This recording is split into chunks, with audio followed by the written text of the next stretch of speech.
Hello, everyone. Welcome to the afternoon session of the symposium. My name is Yunjie Tong, and I am one of the organizing committee members and moderator of this session. We had a great meeting this morning, and in the afternoon, I would like to ask the attendees and panelists to be more active, especially the panelists, and you can really jump into any discussion you want, whenever you see fit, just, because you're allowed to speak anytime. So, without further ado, let's welcome our first speaker, Catie Chang. Dr. Catie Chang is assistant professor at Vanderbilt University. She was previously a postdoc at NIH, and her lab focused on methods for analyzing and interpreting functional neuroimaging data. Current projects include computational analysis of fMRI data, multimodal imaging of dynamic brain states, neural and the physiological basis of fMRI signals, networks, and techniques for improving quantity of fMRI data. Actually, many of us know Catie, so let's play her video, and she will be here answer questions right after the video. Here we go. Hi, I'd first like to thank all the organizers for putting this workshop together and for the chance to participate.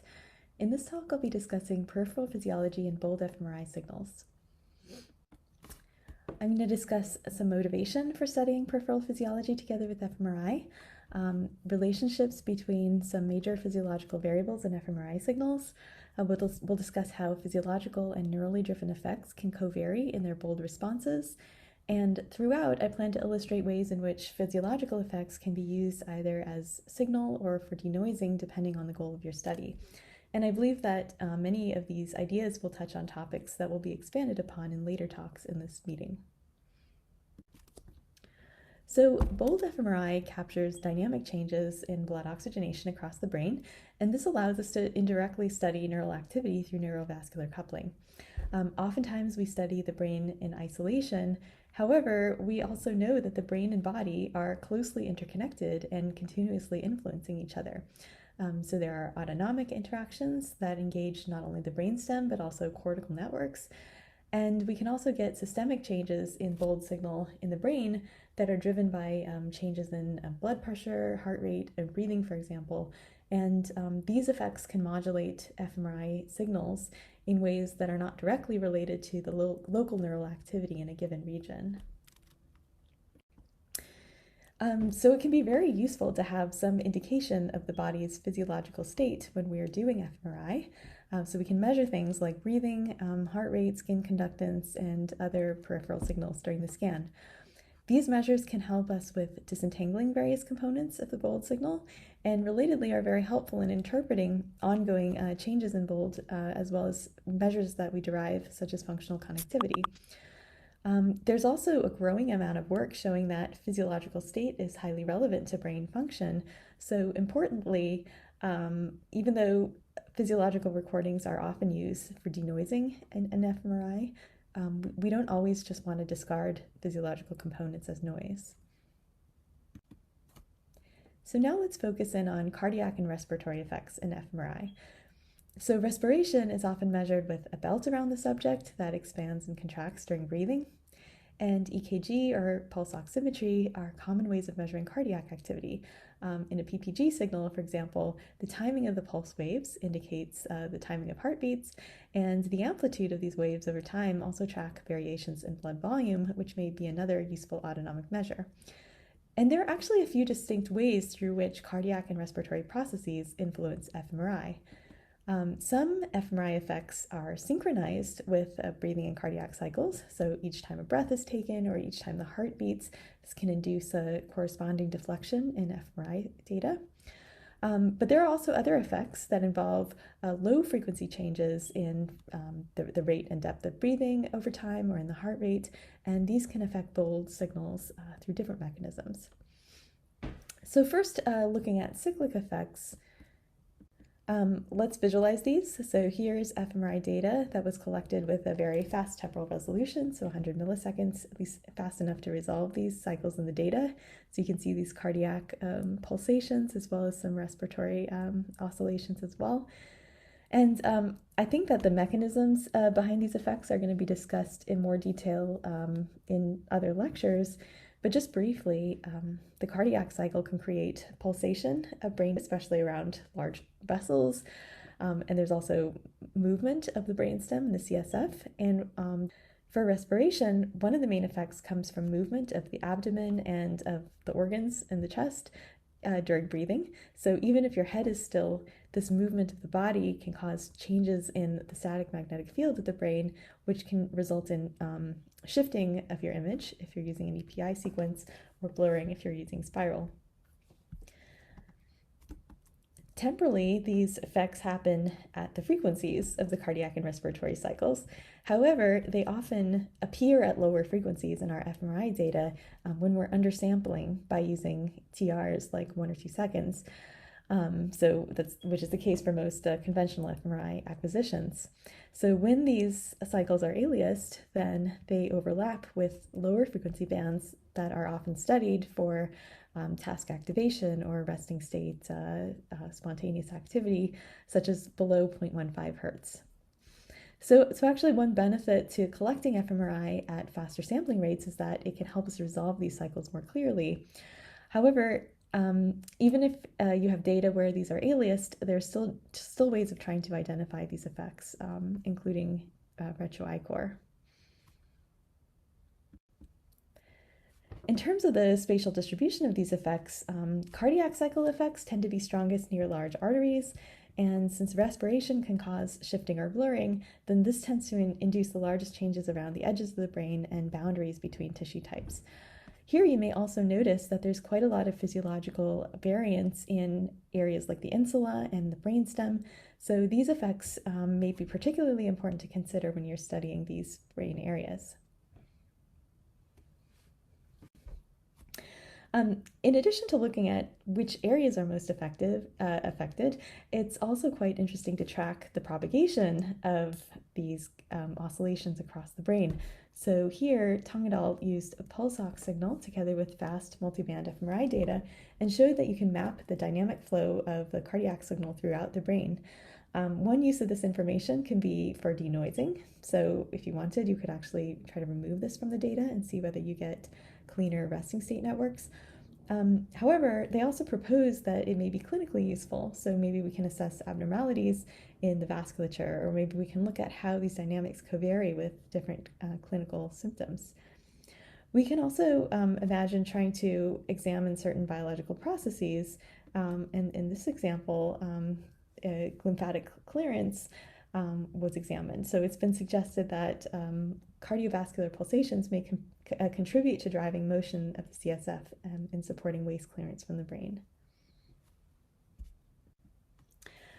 So now let's look at low frequency cardiac and respiratory effects, which arise from different mechanisms. So it's been known for a long time that deep breaths and breath holding can alter bold signals across the brain by several percent, in fact, much larger than some changes generated by neural activity. These are not caused by motion or pulsation, but instead from changes in arterial carbon dioxide concentration or blood pressure that are controlled by the autonomic nervous system. So carbon dioxide is a vasodilator. It opens blood vessels and increases cerebral blood flow and volume. And so when you're changing how quickly or deeply you're breathing, this changes the concentrations of arterial carbon dioxide, which can cause widespread bold signal changes. And importantly, that bold signal change in a region is not directly coupled to the local neural activity. But you don't just need deep breaths to get these effects. In fact, natural fluctuations in the depth and rate of breathing over time can modulate bold signal across the brain. So these changes are essentially captured in the envelope of the breathing waveform. And you can see that the slower frequencies of these amplitude variations very much overlap with the low frequency spectral content of neurally driven bold fluctuations. There's also a lot of spatial overlap between RVT effects and neurally driven bold. So RVT is highly correlated with gray matter and with the signals of in brain regions that are involved in resting state networks like the default mode network. And because of this kind of spatial and spectral overlap, these low-frequency physiological effects tend to be harder to differentiate from neural effects compared to the cyclic cardiac pulsation and respiratory motion that we discussed earlier. These studies were quite timely because resting state fMRI was really gaining momentum around this time, and these studies kind of pointed out that these effects may be pretty critical to consider in the interpretation of functional connectivity and other resting state metrics. Another illustration of these effects and how they impact bold signal is in this paper from Jonathan Power. So in blue here is the respiration belt signal, and you can see in the subject that there were large variations in the breathing volume.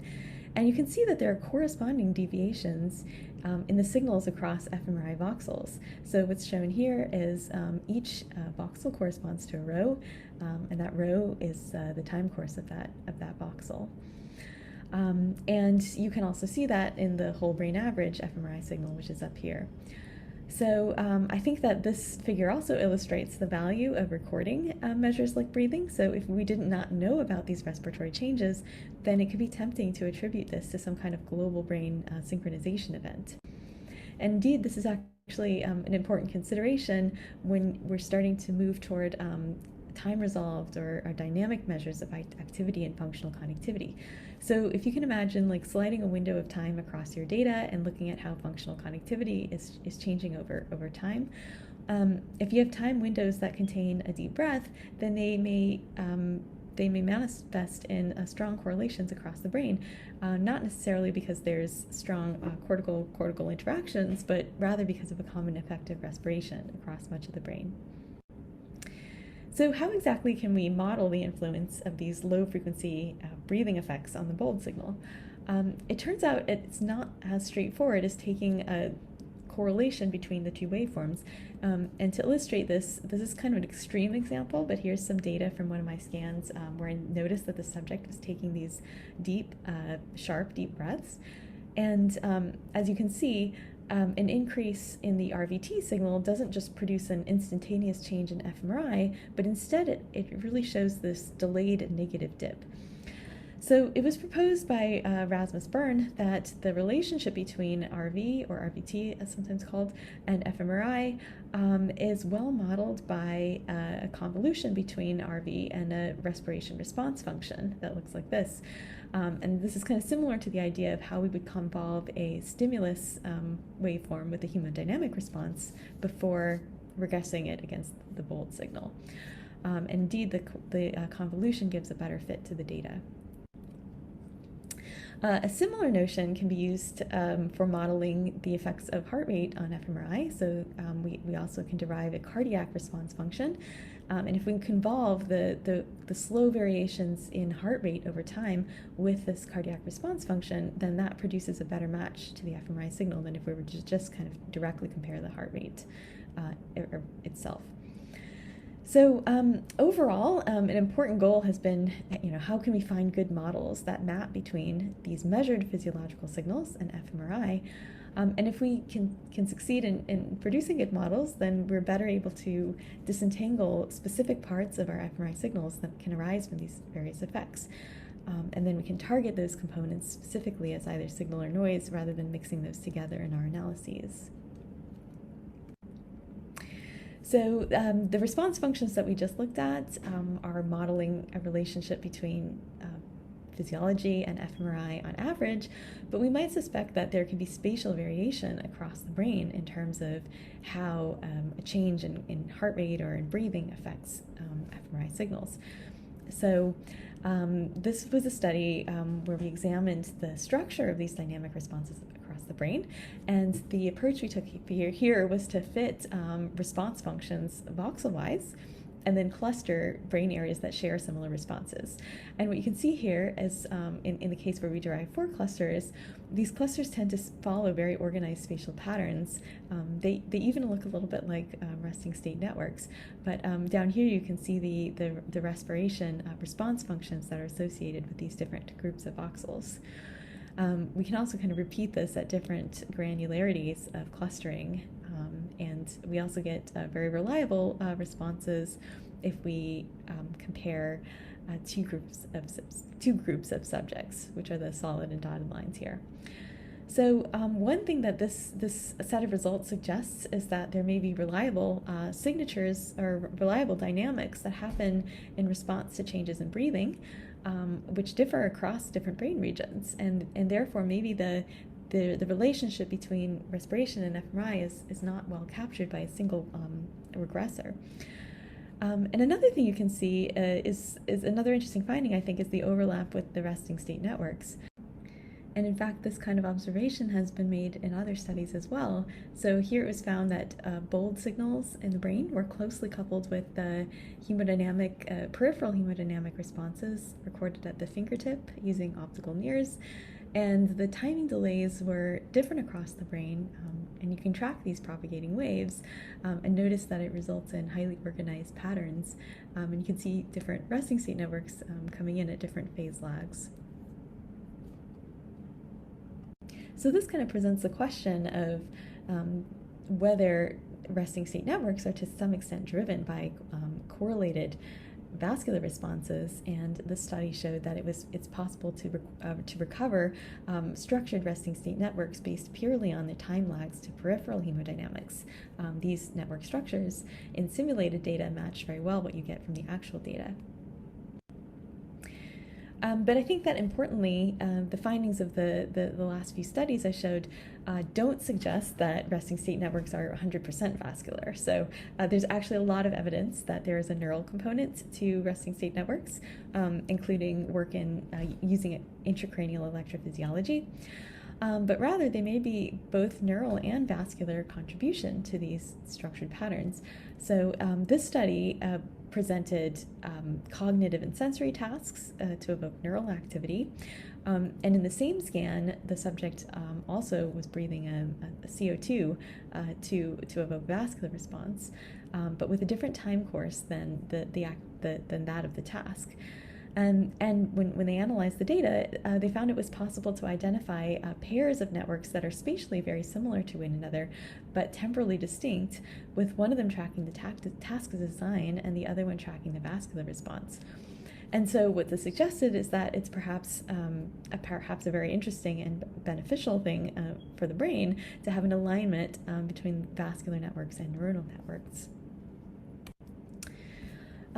Now, in that case, the neural and vascular responses were distinct from one another by design, but it is also quite common to have temporal covariation between neural and physiological responses. So in some tasks that use emotional or startling stimuli, and some cognitive tasks, you can actually see task-correlated changes in breathing and in heart rate, for example. So these shaded blocks are like blocks when a subject was doing a decision-making task. And you can also see these kinds of neural and physiological covariations in resting state too. And one way to look at that is by correlating peripheral physiology with a measure of the brain's electrical activity, like EEG, which was done here in Catie Chang's lab. And one kind of event that contains both neural and vascular responses happens during sleep. So this was data from a combined fMRI and EEG scan during sleep. We also monitored pulse ox at the fingertip, where the amplitude of the PPG signal provides a measure of blood volume at the fingertip. And one thing that we noticed in this data was that in light sleep, when you get K complexes in the EEG, this came together with pronounced drops in the fingertip blood volume signal. And K complexes have been known to come with an autonomic arousal, so the dip is actually likely capturing vasoconstriction caused by a sympathetic nervous system response. And if we look at the bold fMRI signal that's locked to these events, what we see is around the time of this event, we get a large decrease in gray matter bold signal, along with a corresponding increase in white matter and CSF signals.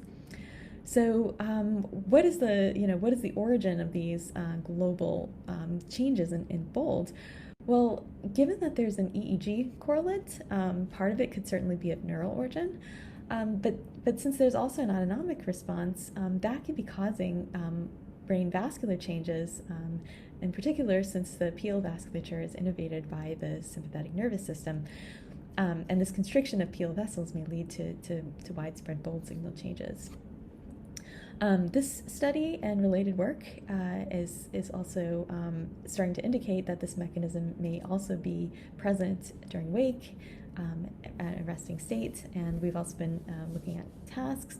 So I think this is another example in which peripheral recordings can definitely be helpful for uncovering various mechanisms of bold fluctuation, and also overall reminds us of how closely connected the brain and body are.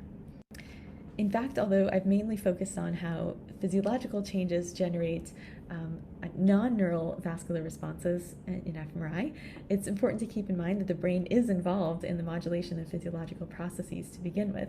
So this is a nice figure from a review article by Tong that illustrates how breathing and cardiac and even head motion can arise in the first place from brain activity, and also shows some of the pathways by which physiological processes can then in turn, again, impact fMRI signals. So peripheral recordings are very useful, but oftentimes we don't have them available during our scans, or sometimes they are, but many of these recordings can be really noisy, so we're not really able to effectively use them. So one direction in the literature has been to start looking at whether it's possible to extract physiological information in a data-driven manner from the fMRI data itself.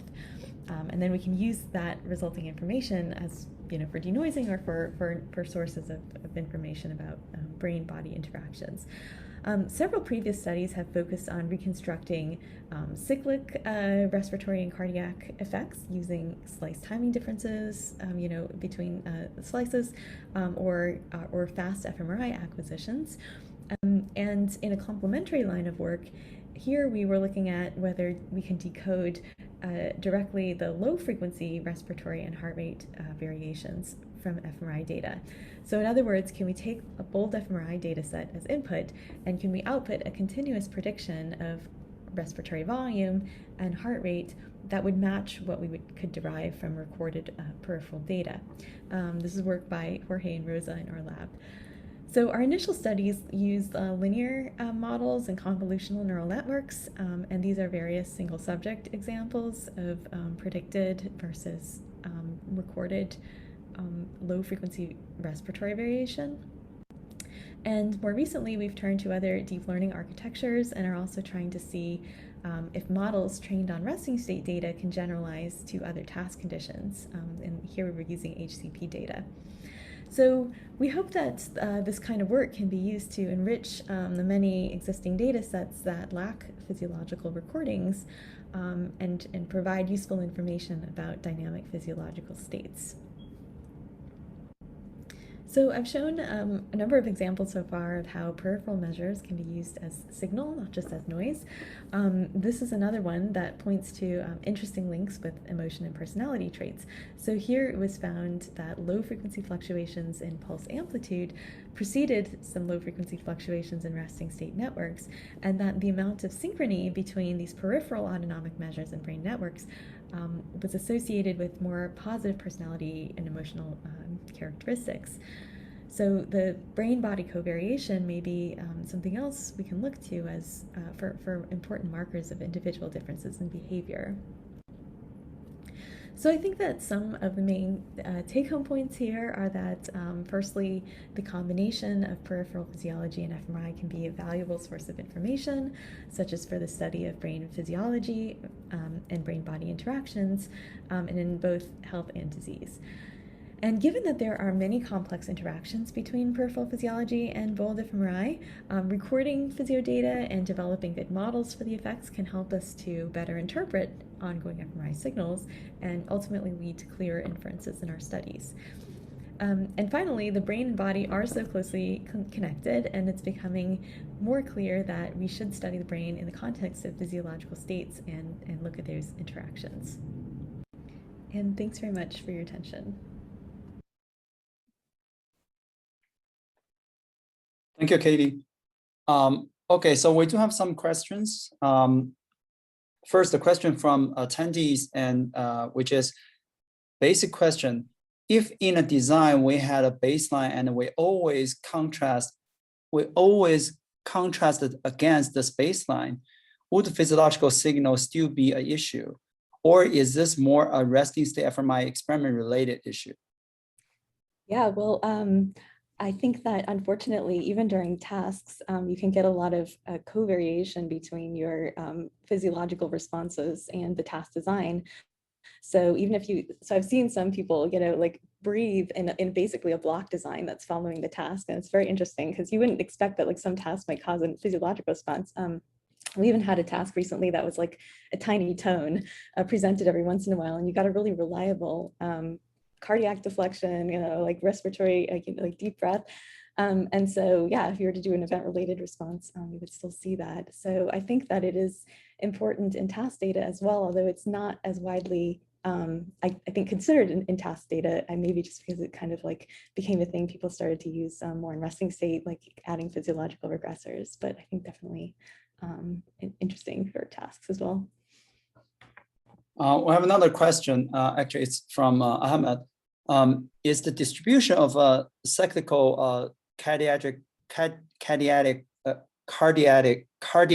activity, I cannot speak this afternoon, in the insular related to the insular's close proximity to large arteries, such as MCA, or is the signal actually coming from insular parenchyma? Well, I think that it's an interesting question because there can definitely just be it can definitely just be related to being near arteries. But of course, like because the insula is also involved in autonomic regulation and salience, then there could actually be, some neural effects linked with cardiac as well. Now, how much that plays into the rhythmic cardiac cycle, I'm not sure actually, but maybe more for like changes in heart rate over time, I would maybe speculate. Although if anyone else has thoughts on that, I'd be interested to hear.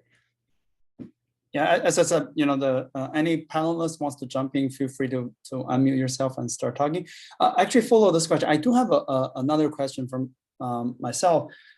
For example, we do have neuronal activation, right? So in resting state or in task, right? So all I'm thinking is, if you have this neuronal activation in the brain that triggers some physiological changes, that can feed back to your both signal again. So in the first sense, you do have a very regional activation. While because this activation generates global physiology changes, right? You know this very well. Then this also going to come back to affect your both signals. And if the delay between these two signals is very small, that could be a problem. Yeah, absolutely. And I think that makes the interpretation tricky whenever there's something going on where you have a close temporal covariation between these signals. Now, sometimes we would expect a little bit of a difference in the time lag. I think like the response to a deep breath has different temporal dynamics than you would see in a normal like HRF, I guess, which a neurally related HRF would be more quick, I think. So there is some kinds of separation we can do based on the temporal dynamics, but not always. It's like it can be pretty tricky. Yeah. Okay, we'll have another question. Thanks for a great talk. How much do the topology and the temporal dynamics of the vasculature related to structural or functional connectivity?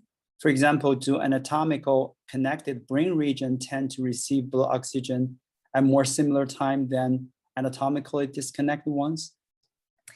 Yeah, so I'll give a tentative response, but I think that people who are more familiar with vascular anatomy should definitely weigh into this question. So, because I'm not familiar with like how all the structural connections align with the vascular anatomy, but in terms of functional connectivity, in our study and in your studies as well, several others that we show, there's interesting alignment between at least respiratory responses or the slow hemodynamic responses and resting state networks.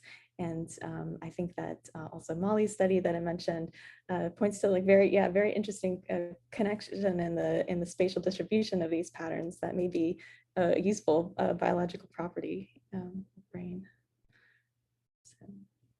Okay, so I have another question.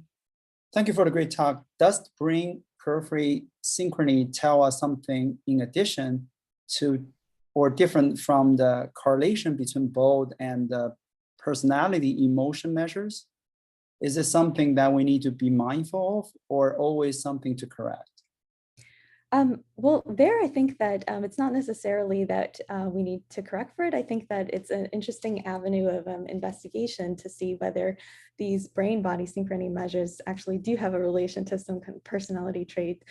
And so I think that, I mean, it depends on what kind of brain periphery synchrony you're talking about here. I think in that study, they were looking specifically at the amplitude of the pulse waves that relates to sympathetic activity. But of course, there's a variety of other peripheral measures that correlate with both and may be more or less relevant to the personality or emotion measures. Okay, I think we can have fitting 2 more questions. I think we might want to move on from the time. Okay, it's about time. Okay, so Leah is our time. We can maybe go back in the discussion. We have written down all the questions.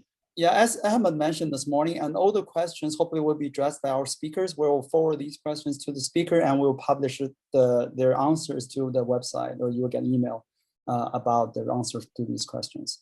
Thanks, Catie. We're gonna move on. And our next speaker is Tom Liu. And just give me 1 second. So many persons know Tom, and Dr. Tom Liu is director of UCSD Center for Functional MRI and a professor in UCSD Department of Radiology. His research has spanned a broad range of fMRI-related research areas, including experimental design, analysis, innovative signal processing approaches, characterization and modeling of the fMRI signal, multimodal imaging of the brain activity, and development of advanced imaging methods and their applications. Okay, so without further ado, then let's have the recording of Tom. This talk is part of the Noises Signal Finding Hemo Symposium.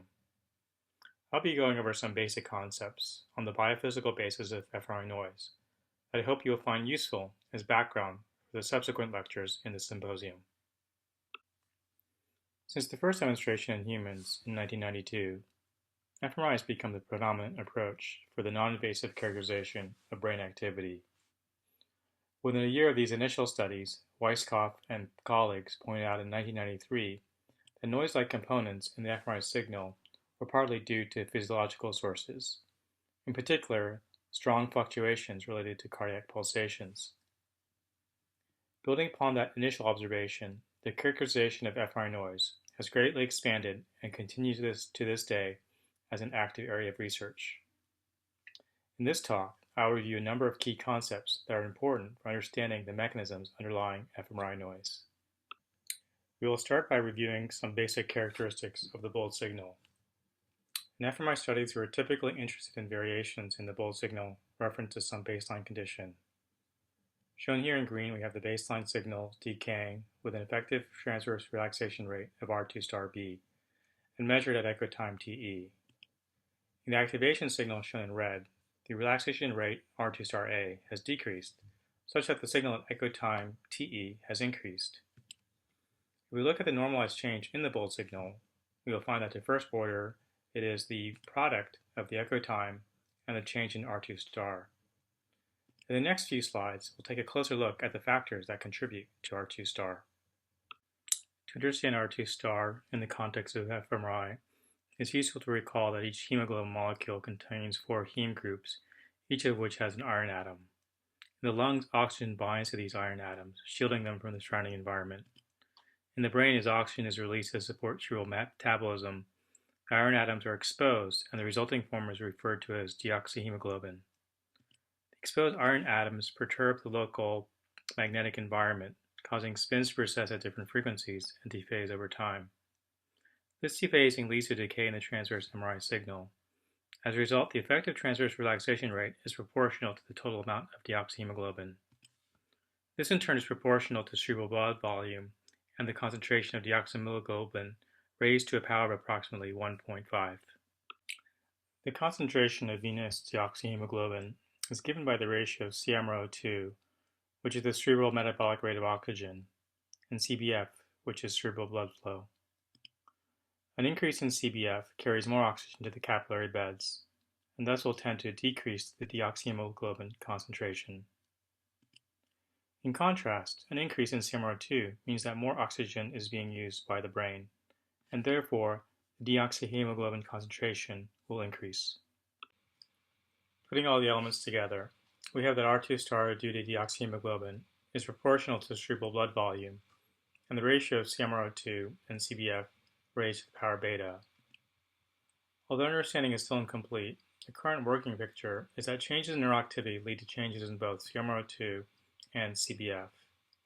In addition, changes in CMRO2 may also trigger changes in CBF. Changes in CBF lead to changes in CBV, and the change in the total amount of deoxyhemoglobin depends on all three quantities. The resultant changes in R2 star then give rise to the bold signal change. Now that we've reviewed the factors that contribute to R2 star, we will take another look at the bold signal equation. In this first equation, we have the transverse relaxation term as before, but have added an initial transverse magnetization S0 of t and an additive background noise N of t. S0 of t represents the transverse magnetization that is present at t equals 0 before any relaxation has occurred. We can make a first-order approximation of the bold signal change in terms of the change in the magnetization term and the change in R2 star. Normalizing this by a baseline value gives rise to an expression that depends on time-varying changes in both a normalized magnetization term and a relaxation term that is proportional to delta R2 star. Now we will provide an overview of the factors that can give rise to noise-like fluctuations in both the magnetization and relaxation terms. Fluctuations in the magnetization term reflect temporal changes in measurements of the initial transverse magnetization at each location. This in turn reflects changes in local proton density and spin history effects, as well as susceptibility-induced distortions. Sources of variability include MRI system instabilities, subject motion, cardiac pulsations, respiratory activity, and inflow effects. On the other hand, fluctuations in the relaxation term reflect variations in R2 star and can thus be affected by factors that modulate CBV, CBF, and CMRO2. These include modulation of CBF by respiratory activity, modulation of CBV, CBF, and CMRO2 by cardiac activity, and variability in all three quantities related to variations in blood pressure and intrinsic fluctuations in neural activity. Finally, note that the relaxation term exhibits a dependence on echo time Te, whereas the magnetization term does not. We will examine this further in the next slide. Here we take a closer look at the difference between the magnetization and relaxation terms. In this figure, all signals are plotted as a function of echo time Te. If we compare the magnetization-related signals in the baseline activation states, we see that the starting point changes, but the time constant of the exponential decay remains the same. As a result, the difference between the activation and baseline signals exhibits exponential decay with the same time constant. Normalizing this difference by the baseline signal leads to computing the ratio of two exponential decay curves with the same time constant. This ratio is independent of echo time. On the other hand, if we compare the relaxation-related signals in the baseline and activation states, we see that the starting point remains the same, but the time constant of exponential decay increases when moving from baseline to activation state. As a result, the difference between the activation and baseline states no longer exhibits a simple exponential decay, and the normalized difference is proportional to echo time Te. As we'll discuss in the next slide, this difference in the dependence on echo time affords us the opportunity to differentiate between the magnetization and relaxation terms. An integrated framework for differentiating the magnetization and relaxation terms was introduced by Kundu and colleagues in 2012. It is based on the acquisition of multi-echo EVI images. In this example, images are required at echo times of 15, 39, and 63 milliseconds, with the corresponding time courses shown in red, green, and blue, respectively, for a task-related fMRI signal from the visual area V1 shown in row B, and resting state fMRI signal from precunia shown in row C. The normalized changes in the signals from both ROIs exhibit a linear dependence on echo time, indicating that they represent bold-related relaxation terms. The processing model involves the first step of dimensionality reduction with PCA followed by separation into independent components with ICA. The echo time dependence of the independent components is then examined. Components that exhibit a linear dependence on TE are classified as bold-like relaxation terms, whereas components that are relatively independent of TE are classified as non-bold magnetization terms. For components where the distinction based on echo time dependence alone is not clear, additional criteria are needed. In the following slides, we'll make use of this approach to help determine whether an fMRI noise source reflects changes in the magnetization term versus changes in the relaxation term.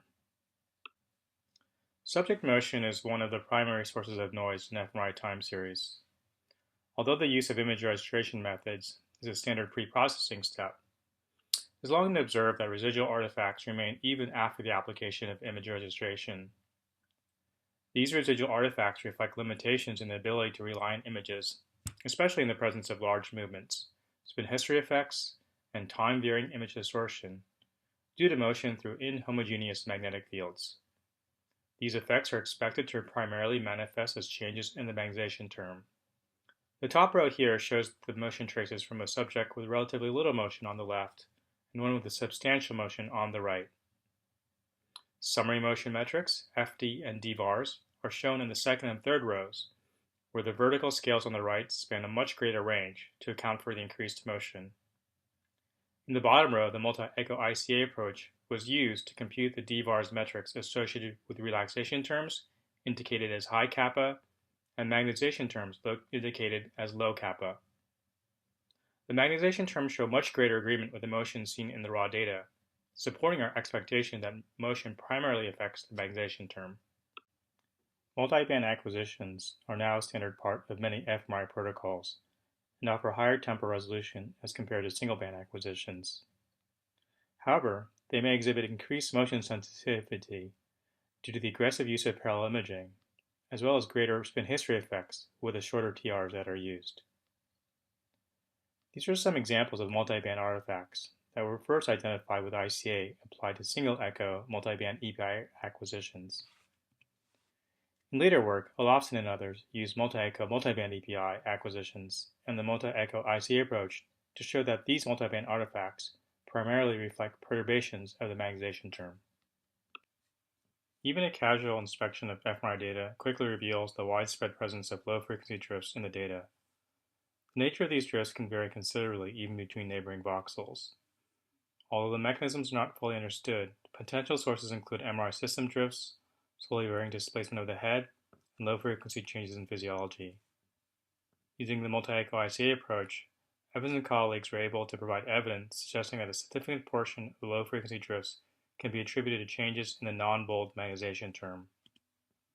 However, Yan and colleagues have shown that the relative magnitude of drifts in the 0.0 to 0.01 Hz range exhibit a bold-like dependence on echo time. Thus, drifts most likely reflect the effects on both the magnetization and relaxation terms. The identification of cardiac pulsation effects in fMRI dates back to the early work of Weisskopf and others in 1993. Later work demonstrated a clear relationship between fMRI signal intensity and cardiac phase, and showed that the effects were largely localized to large vessels, ventricles, sulci, and the edges of the brain. The induced signal changes are thought to reflect dynamic changes in the relative distribution of brain tissue, blood, and cerebrospinal fluid. In addition, there may be inflow effects, especially with short TR acquisitions. Taking these factors into account, we would expect that the effects should primarily affect the magnetization term. This is supported by a multi-echo IC example from Olofsson and others, showing a non-bold magnetization component that most likely reflects pulsations in the sagittal sinus.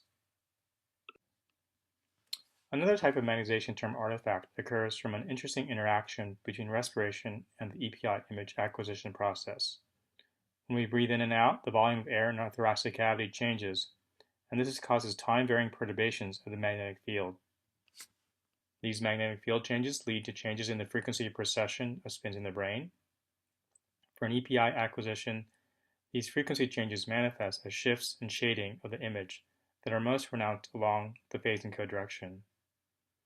In this figure from Raj and others, we can see that the center of mass of the image exhibits large fluctuations along the phase encode direction that occur at the respiratory frequency. whereas fluctuations along the readout direction are much smaller. Recently, it has been shown that respiratory-induced artifacts can lead to spurious increases in motion metrics, such as FD, that are commonly used to assess scan quality and guide image censoring approaches. Now I'd like to transition to factors that primarily affect the relaxation term. With variation in breathing, carbon dioxide levels can fluctuate considerably over the course of an fMRI scan.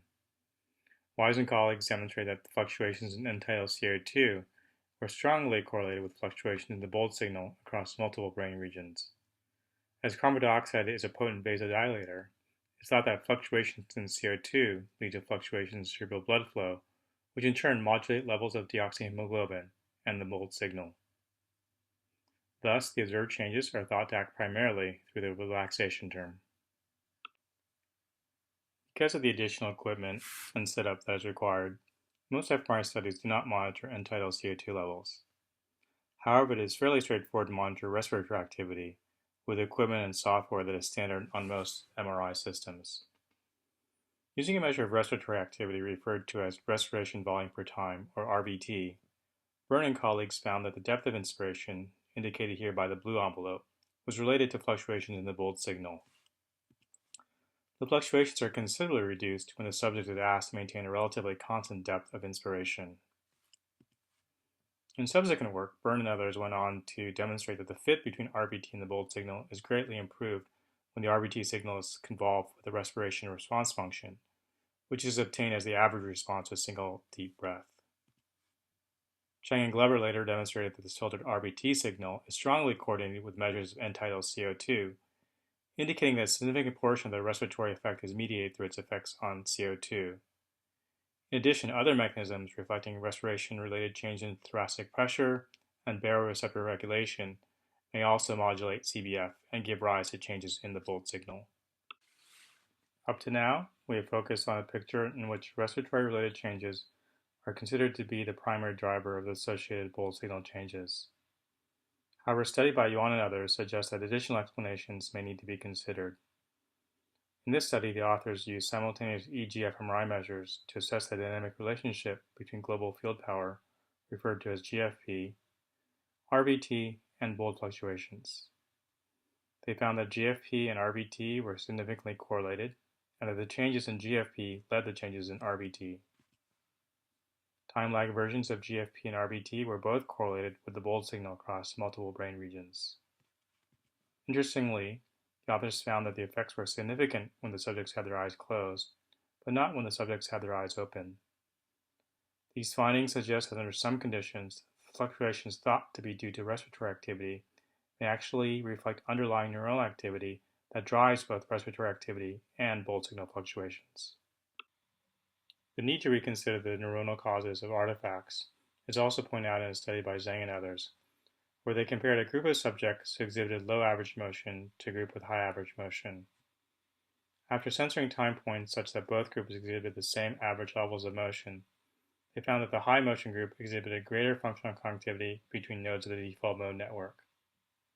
In contrast, there was no difference in functional connectivity when comparing data from low motion and high motion sessions of subjects scanned twice on separate days.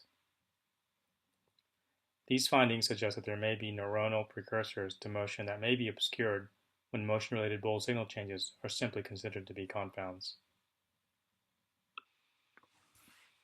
A phenomenon that is receiving increased attention is the presence of globally coordinated activity across the brain. This can be readily observed in fMRI data, as shown by the dynamic and spatially widespread positive and negative signal levels seen in these images of a single slice of fMRI data across 45 time points. Similar phenomenon can be observed using other modalities, such as this example obtained with optical imaging of neuronal calcium signals in a transgenic mouse model. In fMRI, global activity is often summarized with what is referred to as the global signal, which is computed as the mean of all the signals in the brain. It has been shown that this global signal is highly correlated with the bold signals measured in the large draining veins, as well as measures of peripheral oxygenation obtained from the fingertip. Of particular relevance to this symposium, the timing lag structure of the global signal exhibits a high degree of spatial structure. For the most part, the global signal has been treated as a confound, especially in resting state fMRI studies, and is regressed out using a procedure known as global signal regression prior to the computation of functional connectivity maps. The presence of the global signal can often obscure the underlying information in functional connectivity maps obtained with minimal preprocessing. And the application of the global signal regression has shown to be very effective for revealing the underlying connectivity structure. However, the use of global signal regression is controversial, as it has the potential to introduce negative correlations. In addition, there's growing evidence that suggests that the global signal contains useful information. For example, simultaneous EEG fMRI studies have shown that the global signal is negatively correlated with the EEG measures of vigilance. Global activity tends to be high when vigilance is low, and tends to be low when vigilance is high. Thus, pre-processing methods such as global signal regression may be removing the effects of vigilance fluctuations from the data. In this talk, we've considered a number of sources of noise in fMRI. We've reviewed how the fMRI signal can be viewed as the sum of a magnetization term and a relaxation term. Potential sources can modulate one or both of these terms. For example, respiratory activity affects the magnetization term by perturbation of the magnetic field, and may affect the relaxation term through a number of physiological mechanisms, including modulation of carbon dioxide levels. While it's common to treat the effects of potential noise sources as confounds in analysis of fMRI data, there is a growing appreciation that many of the noise-like signals that have traditionally been treated as confounds may, in fact, carry useful information. The challenge in distinguishing information of interest from noise stems from the fact that many noise sources, such as motion, respiration, and cardiac activity, ultimately have their origins in the brain networks that control these functions. Minimizing the contributions of potential noise sources therefore risks removing potentially useful information about brain activity. As fMRI continues to evolve, it will be important for the field to remain mindful of this issue and develop new analysis approaches that more effectively consider the integrated nature of signal and noise in fMRI. Thank you for your attention, and enjoy the rest of the symposium.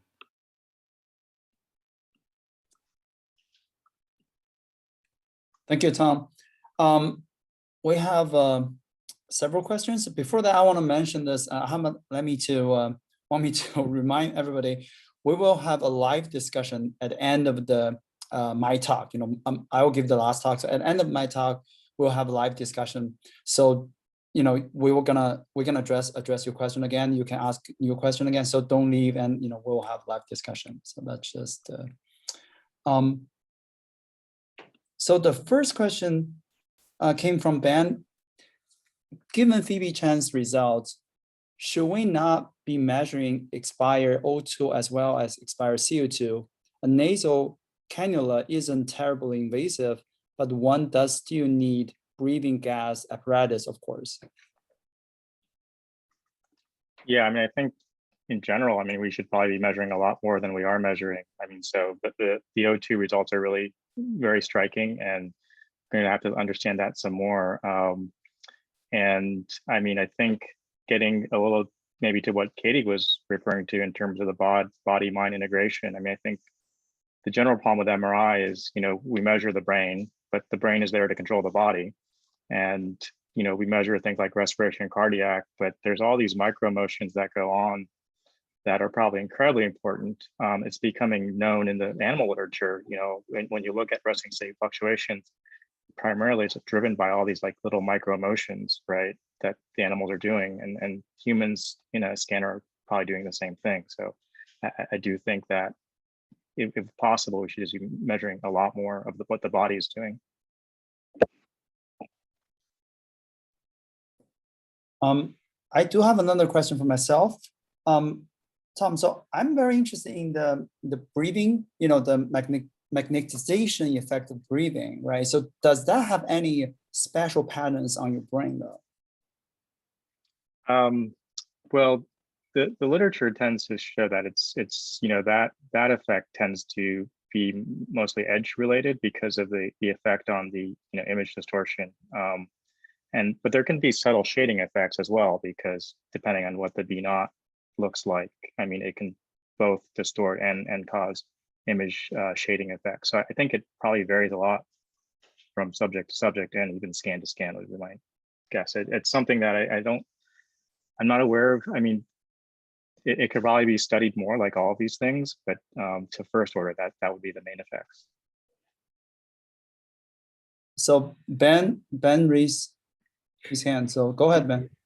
So Tom, we've got Toshihiko on. So he's shown that you have a non-stationary arterial saturation, right? We probably hover around 98% plus minus, but that plus minus can be really important. So I'm curious from either Toshihiko or Tom, do you think that that might be the explanation for the power in Phoebe's results, that the end-tidal O2 or the difference in O2, the extraction was arguably more powerful than the CO2? I don't have any data like that, so I can't say how much that would affect. So I would defer to someone who actually has that data to speak on that. I'm seeing a no from Dr. Abe also. So okay, Right. so it's a good project for someone to pursue then. Right. Yeah, it's fascinating. So okay, then another general question, if we have no others, blood pressure and autoregulation. A few of us have tried and failed. Maybe other people are trying with more success. How important is it? I'll put Molly on the spot, perhaps, or somebody on the spot. Do we need this real time? And if we do, or pseudo real time, and if we do, what's our minimum temporal resolution specification? So I'll let Dr. Bright, Molly, if you want to speak to that. I mean, in terms of resolution, I think I'd be happy if we had beat-to-beat blood pressure. Understanding is that's out there that would be MRI compatible. It's not actually getting at blood pressure. It's still a bit of a surrogate. So, with that, if that was overcome and it was an accessible purchase, then yeah, it'd be great. It would add it to the long laundry list of things that would be good to collect and understand. I don't know exactly how it stacks up in terms of everything else that I think we want to measure and want to push for better measurements of. But certainly it's on the horizon. I forget the name of this, the caretaker, I think it was called. I think these systems do exist. So it is possible to get beat-to-beat surrogates of blood pressure and look at the relationships with bold, for sure. But then, Yunjie, let me put you on the spot. So what about using plethysmography? Maybe two sensors and try and measure the pulse wave velocity at two different points, maybe even with functional nears. We don't necessarily need an absolute measure. A relative measure of change would work, I think. Yeah, absolutely. So that, to me, that's still a mystery, right? So in terms of like how the thing propagates through our peripheries, like the fingers and toes, because that's, the delay is very robust, and we do not fully understand, how exactly, because whatever change in the brain doesn't mean you get a similar change in the fingertip. They have high correlations, but they're not exactly the same. So we're still trying to tease out like what make the periphery changes while your brain does change, and what make both changes. It's kind of like a complicated thing. But you're absolutely right. So I think it's very closely related to blood pressure, but we do not have this kind of a beat-to-beat measurement. So Blaise has something to answer. Yeah. Yeah, I mean, there have been some recent papers, mostly in conferences, but I think I saw one peer-reviewed, extracting instantaneous blood pressure out of plethysmography pulse shape. So they trained some neural networks on some plethysmograms taken from people in ICUs, along with continuous blood pressure measurements, and they were able to get fairly good agreement, fairly good predictive power. I don't know if anybody's validated that in a magnet or with a broader population yet, though. There are a couple of comments from Jonathan and Cesar about this, and on the chat box, Yunjie. Maybe we can defer that question to the discussion in the end. And yeah, we're gonna talk more in the discussion at the end. So let's just move on. And please type your questions. We'll collect them all. So our next speaker is Ben Inglis, and Dr. Ben Inglis is the manager and the physicist at Henry H. Wheeler, Junior Brain Imaging Center and the Scientific Director of Wheeler Lab for Advanced Brain Science at UC Berkeley.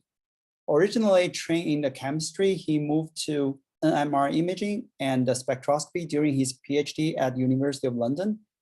In 1990s, he was involved in some early work on DTI while at the University of Florida. He has been at Berkeley since 2001, working as an application scientist on a variety of methods related to functional MRI. His main research interests are in methods for assessing neurological conditions, including traumatic brain injury, stroke, epilepsy, and Alzheimer's disease. He occasionally blogs under the pseudonym Peripheral fMRI. This is how I knew Ben in the first place. So Ben, please. So a lot of the subject matter in my talk today is actually relatively old work, stuff that's been in the literature for at least 20 years. Some of it as old as the first couple of years of fMRI. And this is one new result I want to show, but it's all using old concepts. The bold that you're mostly familiar with, I'm sure, is the dilution model, so driven by cerebral blood flow in response to neurovascular activity. And then there's a second bold effect, which is less well known, which is in the arterioles and in the small arteries, which also results from magnetic susceptibility, but it's on the it's simply a virtue of the small blood vessels dilating, and it's a weaker effect than the dilution model, but it is present in the data. Then there's also a perfusion-like effect, an inflow effect, or a time of flight effect, which is manifests through T1. So whereas the first two types of bold are T2 and T2 star effects, there's also a T1 change that you should be aware of in fMRI, and that we can exploit in lag mapping if we so choose. Now, for the next couple of slides, I'm going to use some excellent diagrams that I've taken from this paper, the Gao and Liu review of inflow effects. They were there at the beginning of the inflow phenomenon for fMRI. This entire journal is worth reading, this special issue. It has a lot of very good historical papers in it. And it's a good starting point, I think, for anyone coming into the field anew. I think that most of the physiology and physics has not changed that much in the last 10 years. So I think it's worth going back to that. This is a figure from the Gao and Liu paper. And just on the left-hand side, I'm showing you that none of this stuff is particularly new. It's as old as many of the NMR methods themselves, and it was first observed even in blood flow as early as the late 1950s.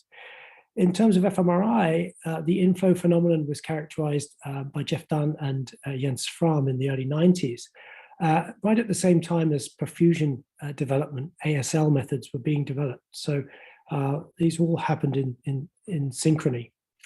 So what are we talking about? Well, in the case where there's no flow, so this is a static vessel, the blood flow you have to imagine has been turned off. And when we achieve a steady state, if we apply a train of slice selective RF pulses, then the signal we get back will be the steady state with respect to the true T1 of the tissue in the slab, in the slice, and the true blood T1, because the blood is static. But if we now turn the flow on, we get an interesting phenomenon. We don't have to wait for the blood to fully relax with its true T1 constant. Instead, we get an effective T1 because fresh spins can come in from the outside of the slice, displacing the previously excited spins and give the apparent effect of relaxation. So the signal would get brighter because these new spins are coming in. Now, of course, in this simple cartoon, it's a single slice. We're assuming we're doing nothing either to the left and to the right of the slice. In a real fMRI experiment, generally we're doing multiple slices, and this system is much more complicated.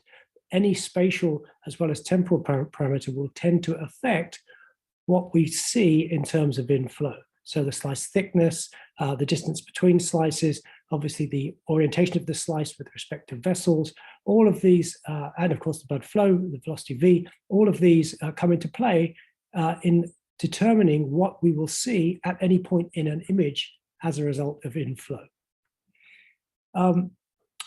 This work was, I think, published originally in 2008, and there are probably examples from before that, but this was just an image I grabbed from the Gao Lu review article.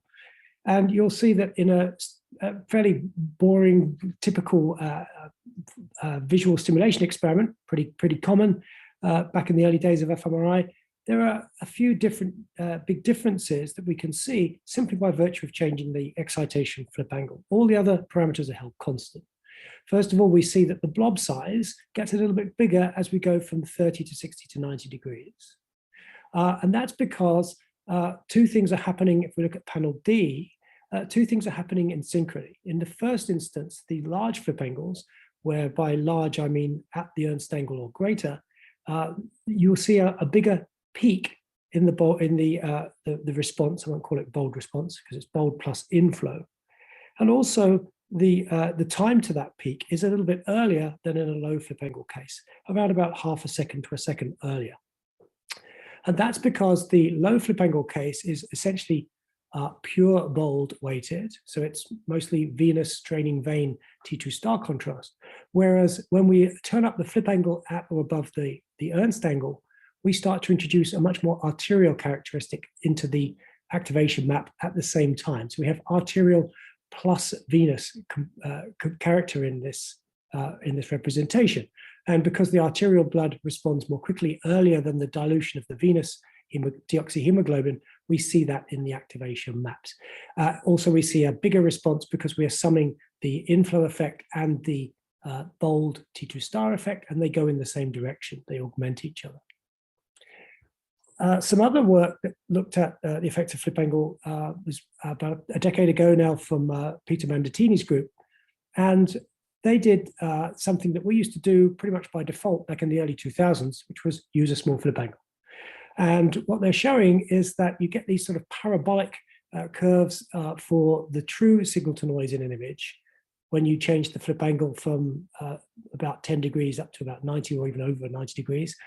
But that's not really what you're interested in. In general, you have fluctuations that you're interested in and what we would normally term physiologic noise plus motion, head motion, typically.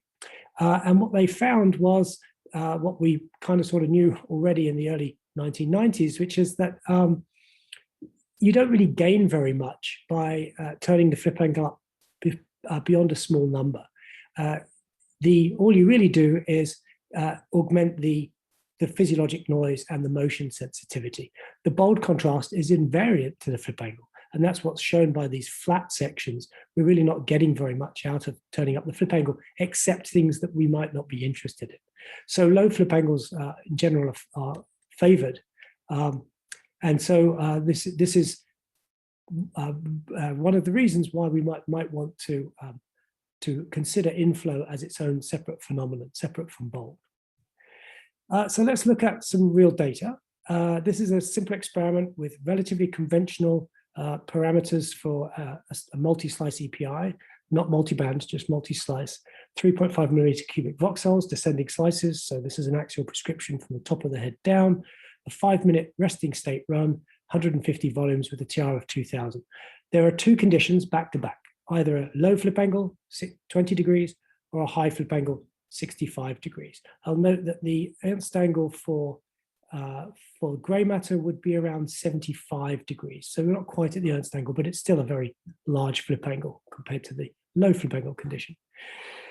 For those of you who might be worried about using low flip angles, that your images would get very weak, have low signal to noise, well, here are the two images side by side, a single frame of each, showing with the contrast set constant between the two scans. And yeah, you see about a 2 to 3-fold difference in the absolute signal in between the low and the high flip angle condition. But if I zoom in to a few of the slices and I set the grayscales independently, then you find that the information content is quite uniform. There are very few obvious differences between the low and the high flip angle condition. There are a few subtle things. In fact, you might even argue that the CSF tissue contrast is better in the low flip angle. But in any case, they are sufficiently similar that I'm not going to worry that my images are going to be too dark to be useful. So with the data set that I've just shown you, the two runs, the low and the high flip angle resting state runs, I'm going to do a lag analysis on them. Let's see what the differences look like in the hemodynamic lags. Can we detect a difference? We're going to use Blaise Frederick's rapid tide. Hopefully in the next talk, he will explain how the method works in detail. I'll try and give you a quick overview now. The first thing you will obviously need to know is, where do these low frequency oscillations come from? We're going to map these LFOs. What do they mean? Well, I've just shown a Fourier plot from one of Yunjie Tong's papers. We're dealing with the frequency band below about 0.2 hertz. So it's this 1/f character down on the far left over here. And it's fluctuations essentially in the breathing, in your blood gases. At least that's the mechanism that we think is operational. There are other potential contributions too. Non-stationary blood pressure will be one to consider. But the biggest, most likely driver of these LFOs is probably the non-stationary CO2, with a secondary contribution from non-stationary arterial oxygen saturation that I hope Toshihiko also has already talked about. We can discuss more about this perhaps later on. So let's look at the rapid tide method. In this cartoon, I'll try and walk you through it, and then hopefully Blaise will give you the gory details later on. For this example, I'm going to use as a seed in the time series a single voxel in the superior sagittal sinus. I'm going to use the superior sagittal sinus because conceptually it's easy to understand what happens to blood flow. If we go later in time from some point at the crown, let's say, then the blood in the superior sagittal sinus will flow away from where I started, and it'll be heading away from the brain back down into the neck, back to the lungs for reoxygenation. But if I go earlier in time, then the superior sagittal sinus has drained blood from the brain tissue. So if I work backwards in time, I'll go through to the brain tissue, eventually back into the arteries. At least that's the theory. So what are we going to do? Well, we're going to pick this regressor. So just from the 150 volume time series, we'll pick a point in the superior sagittal sinus, and we will then look for correlations with all the other voxels in the time series, anywhere in the brain, that have a correlation with the superior sagittal sinus time course, but with one twist. We're going to look at 1 TR displaced from the superior sagittal sinus, or the reference seed. So we're going to look forwards in time initially. We're going to look at the +1 TR condition, and we're going to ask the question, how much correlation is there? We'll say we have to assign some criteria. We'll say we'll accept anything that has a cross correlation greater than 0.5 at a lag of +1 TR relative to my 0 point, which is my superior sagittal sinus voxel. Now, we don't care where those voxels are in space. They can be anywhere. Most likely they will be somewhere else in the superior sagittal sinus. And then what we'll do is we will add up all of those correlating voxels. We will make that the next regressor, and we will circle around using that average time course of all of the correlations and do the same procedure all over again recursively. But this time we'll switch to another +1 TR. So now we're 2 TRs removed from the origin, but we're making a comparison of +1 TR to +2 TRs. So all the voxels that were previously correlated between 0 and +1 TR correlated with anything in the brain that's correlated with +2 TRs. Now, you quickly run out of oomph in this example, because the superior sagittal sinus is a draining vein, and we very quickly violate our 50 voxel criterion. So what we're now going to do is switch back to the beginning, start the reference over again at time 0, but now we'll go backwards in time, -1 TRs, -2 TRs, and so on, each time going through this recursive loop. And what we'll do as we back up through time is we will eventually find that we reach a peak at around, in this case, -4 TRs, where depicted by the black circle, where a majority of the voxels in the brain have a very strong correlation with the 3TR position immediately before it. And they also have a very strong correlation with the -5 TR correlation immediately earlier than it. That is most likely because this correlation simply represents the bulk of the brain tissue. So what we're seeing here is essentially a distribution where we're going from the right-hand side, we're going towards venous blood. In the middle, we're mostly in the tissue, in the arterioles and venules. And then as we go progressively towards the left to earlier times, we are flowing upstream towards the arterial, the feeding arteries. And again, we eventually run out of steam, and there's less than 50 voxels correlation at some multiples of TR, in this case about -10 TRs, earlier than the reference seed and the superior sagittal sinus. By that point, there's no correlation left. We would stop our procedure. Now, what we can then do is make maps of each of these positions. So if we've got -10 plus 2, we've got 12 different positions relative to the seed voxel at time 0. So we have these this regressor set, and we can build a series of GLMs, in this case 12, where we use the time 0 time course relative to +1 TR, that's 1 GLM, the time 0 versus 2 TRs, and so on and so on. When we look at that set, we can play them through, and they will essentially give us a flow type phenomenon where we track the information going through the brain. So that's what I'm going to show you now. From that full set of GLMs, we can also define a maximum delay map. So this is simply going to collapse that set of GLMs to a single display representing the point in space, the value at each point in space that gives the maximum correlation with the 0 point. So something I need to emphasize is that the 0 point is very important here. So in these two maps for the low and high flip angle conditions, I'm looking relative to the global mean signal. So typically when we do rapid tide today, rather than using the superior sagittal sinus as a seed, we use the tissue value, basically the global mean signal, for two reasons. One, it's computationally efficient, it converges more quickly. And two, we are neither heavily venous weighted nor heavily arterial weighted. We're somewhere in between. So physiologically, it's a good place to start it with the least bias in our measurement, or in our analysis, I should say. So when we run this analysis separately on the low and the high flip angle conditions, this is what we see. Ostensibly very similar looking patterns. The yellow patterns are the long lag, the later arriving or later peaking blood, peaking LFOs, and the blue patches are the early arriving or early peaking signals. And we see now that in the high flip angle condition, there are many more dark blue splotches than there are in the corresponding positions for the low flip angle condition. So something has changed. We're getting earlier arriving blood, or we're getting a larger effect at the early delays relative to the global mean signal simply by turning up the flip angle. That's all we've done between these two. It's instructive to look at the histograms. So I've tried to plot these on the same y-axis, the same vertical scale, so the area under these curves is constant. And you can see immediately that there's a big difference in the distribution. So in this case, for the comparison, 0 time is the global mean signal for the low flip angle condition.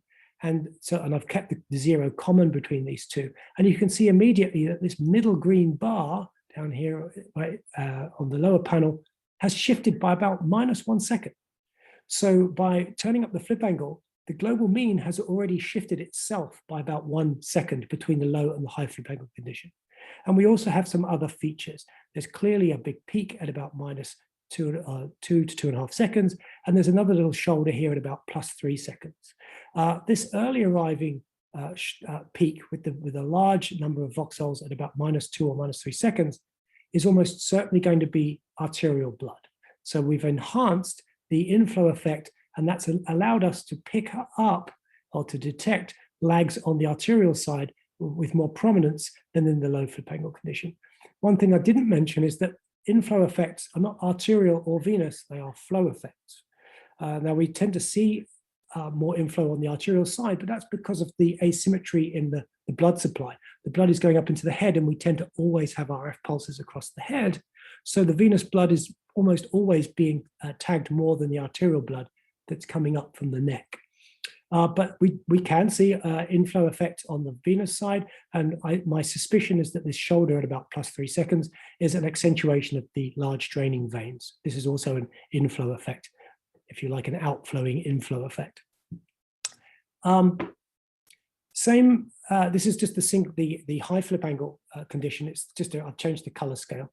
So it's again a maximum delay map relative to the global mean signal for the flip angle 65 condition. And now we can look around for regional differences and try and interpret what might be going on. If we go back and look at the superior sagittal sinus, we see that the superior sagittal sinus has a delay of about +6 seconds relative to the global mean signal, which we assume represents the tissue. Whereas if we drop down here into motor cortex, fed by the middle cerebral artery, then this peak, or this position in the tissue, has a maximum delay of about -4 seconds. So very big difference than the superior sagittal sinus. And this makes sense because it takes about 10 to 12 seconds for the blood to transit from the internal carotids back to the jugulars in a normal healthy brain. So this is essentially giving us a transit map of the brain, if you like. Just for comparison, if I was to show you the same map for the low flip angle condition, then for this position in the motor cortex, we would have a delay of about -3 seconds. So we would still see the delay, it's just that it would be different. So I've given you one example, changing the flip angle. What else could you change that might affect your ability to map hemodynamic lags? Or if you like to put it another way, what's likely to change the bias or the balance point between your bold weighting and your inflow weighting in an fMRI experiment? This is true of any fMRI experiment, resting state or task. So the first set of considerations is the hardware. It will make a difference. It changes the relaxation times, which of course are paramount, especially for T1, given that this is an apparent T1 effect.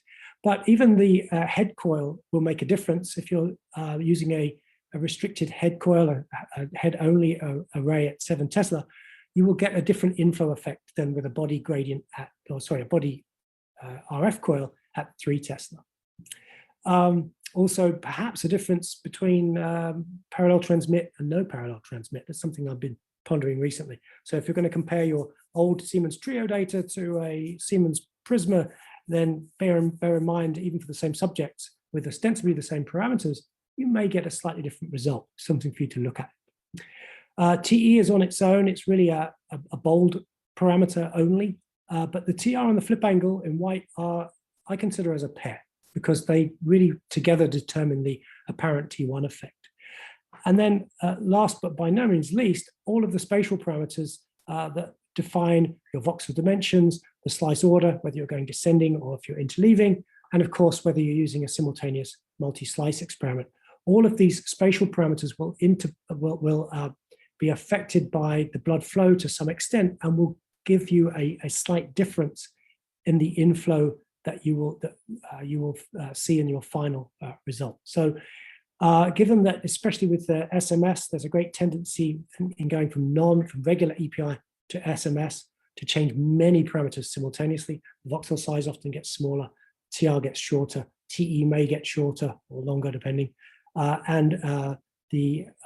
Of course, you're changing the way that you're slicing across the brain. All of these together are going to give you some different level of inflow pattern that is not necessarily easy to understand except by looking at it.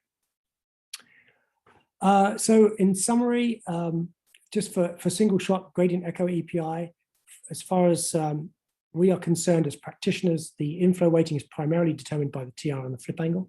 So if you just want to be able to play with a parameter, flip angle is a good place to start. Leave the TR alone and maybe just tweak the flip angle. It gives you interesting things. I've already mentioned that everything tends to change with SMS. Anytime you're changing something spatial, expect there to be a difference in inflow. There's no best way yet, either to encode or decode the information. Some of you are interested in, like me, mapping lags for their own sake, and some of you are interested in mapping them so you can get rid of them because you consider them noise. Which is the best way to do it, whether you should use a low flip angle and minimize the problem, or use a high flip angle and maximize your chances of capturing the problem, I can't tell you. That's something for us also to look at in the future.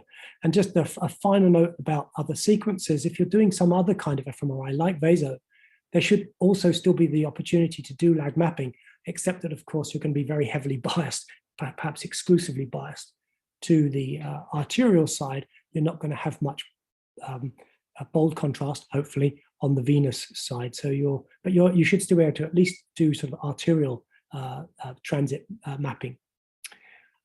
So I'd like to thank Blaise for creating a couple of figures for me, and also the rest of my organizers of this symposium, who have provided us, all of us, with a nice distraction every Tuesday morning for the last year. It's been a lot of fun, and this symposium is just one of the benefits that have come out of that collaboration. So thanks to my 6 compatriots. Thank you very much, and I shall gladly take your questions. Thanks, Ben. You know, if you have questions, we do have time for very short questions because we're a little bit behind. Just one. Okay, just one. Okay, Yanis? Yeah, first of all, I just want to say that 90% of the things that I know about MRI I learned from Ben. He's just been a brilliant scientist and a brilliant colleague, starting from his blog all the way to sort of the meetings that we were having every week. I just want to put it out there. And Ben, one sort of question that I have for you is, have we looked at data in terms of different SMS factors and how that affects hemodynamic lags? I know you put it on the discussion, but I don't remember if we had that data and whether there were effects there. Right, Thank you. We've collected the data, and Blaise, do you want to sort of give a brief overview of what we found? We find differences, right? Yeah, I mean, at this point, I would only be confident saying we found differences. I don't remember because we were doing the processing in the run up to the symposium, and so it kind of fell off the side of the world. So yeah, one of the problems that I find particularly with SMS is that you've got about 8 or 10 headline parameters that change generally. So you can do a contrived comparison, right, by maintaining everything fixed, the voxel size, etc. And then do a relatively low MB factor. So that's what we backed up to do. So we'll let you know. But I suspect it will make some difference. Then the question is whether it's systematic in the reconstruction or if it's just the way that the RFs pulses interact with the blood flow. yeah, I mean, one thing I do recall is that larger, less fine spatial resolution actually led to better data. In a way which was a little confusing because you would have thought, well, if you just filter the data after the fact, it'll be fine. Not so much. It seemed that the lower resolution data was reconstructed somewhat more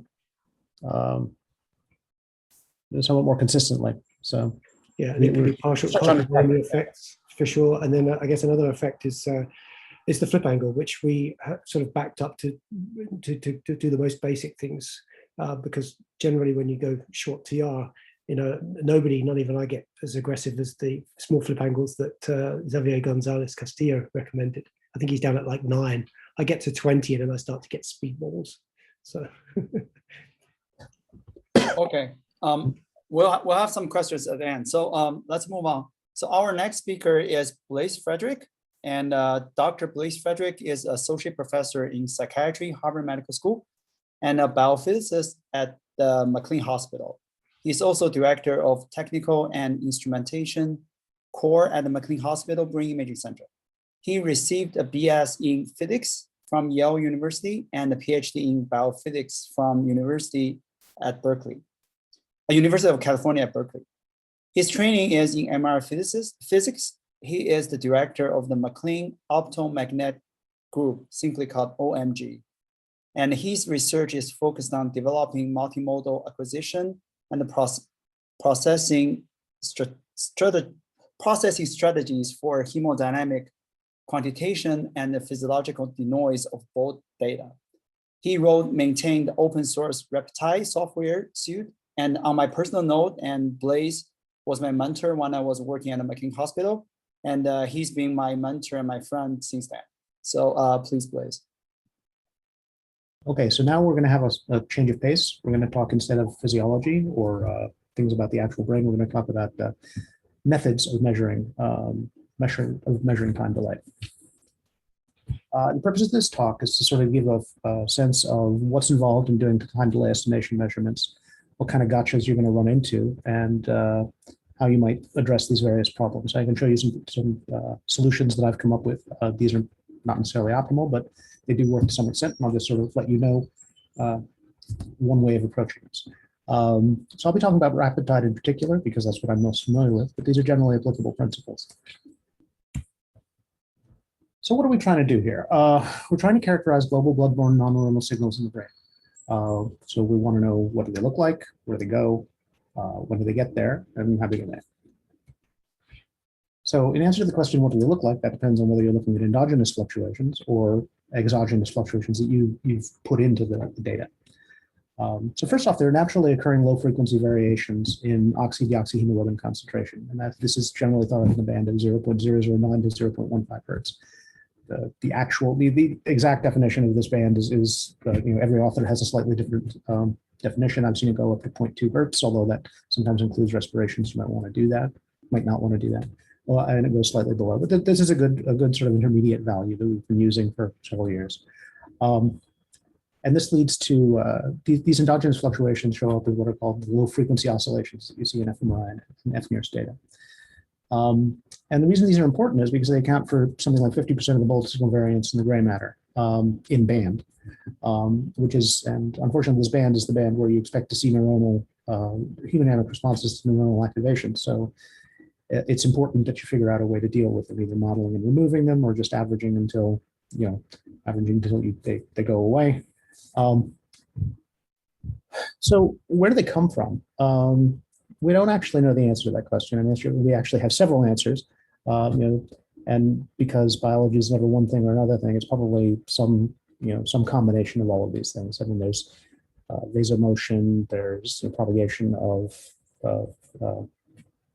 Meyer waves, there's depth of respiration differences over time.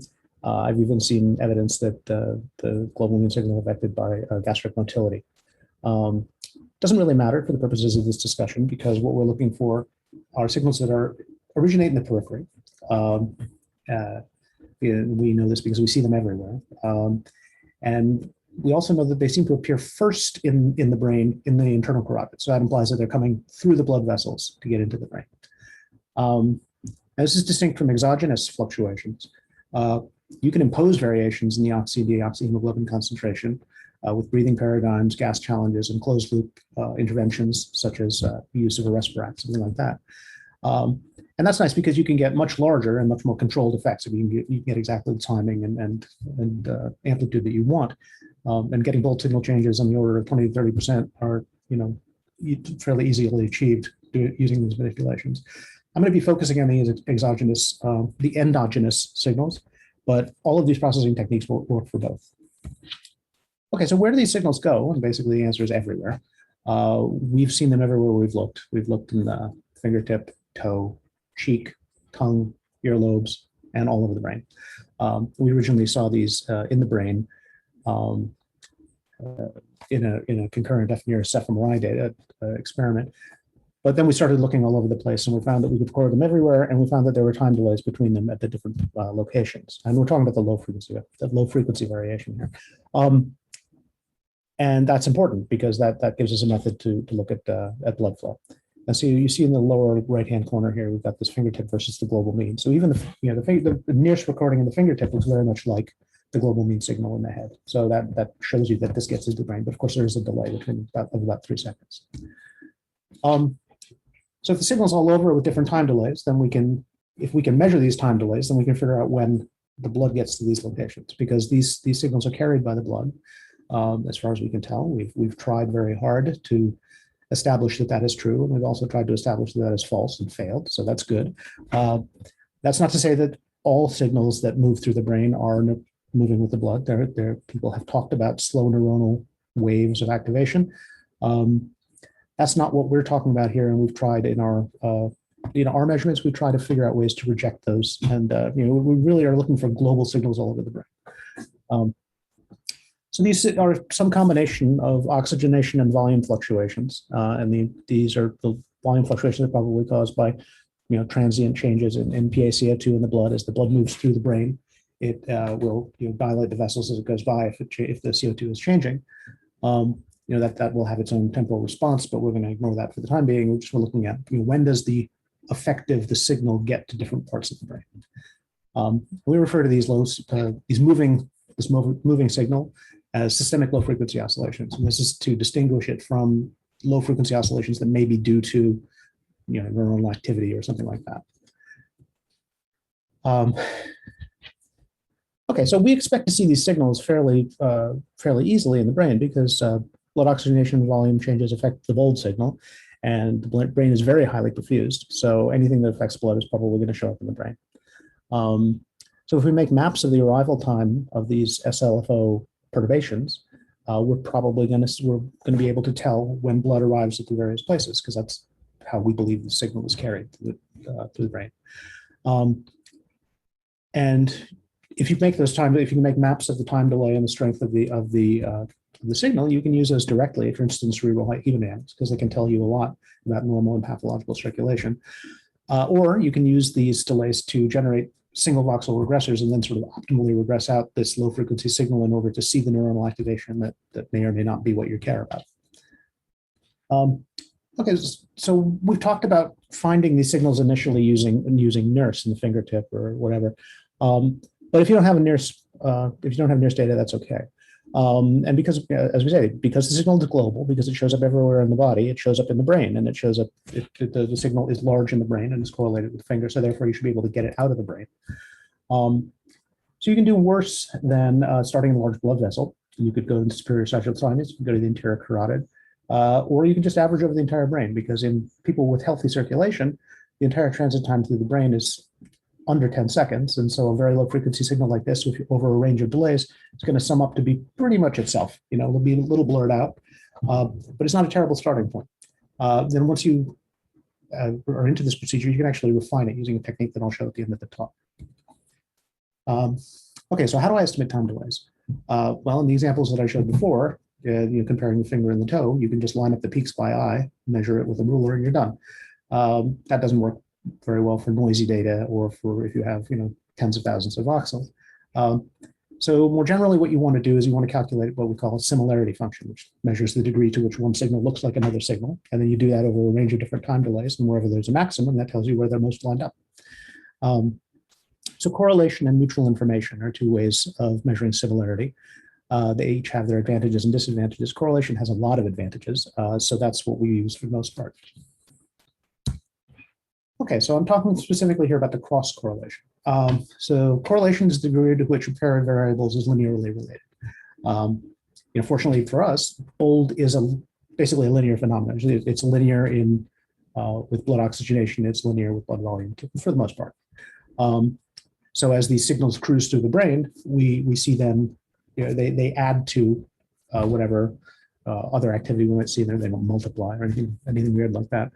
So we're most familiar with the Pearson correlation, from, for example, if we do connectivity analysis, we make those dense connectomes, where we're looking at the similarity of one voxel signal to another signal. Well, that's an extension of this, where we're sliding the time delay between them to find out the time that they're maximally aligned.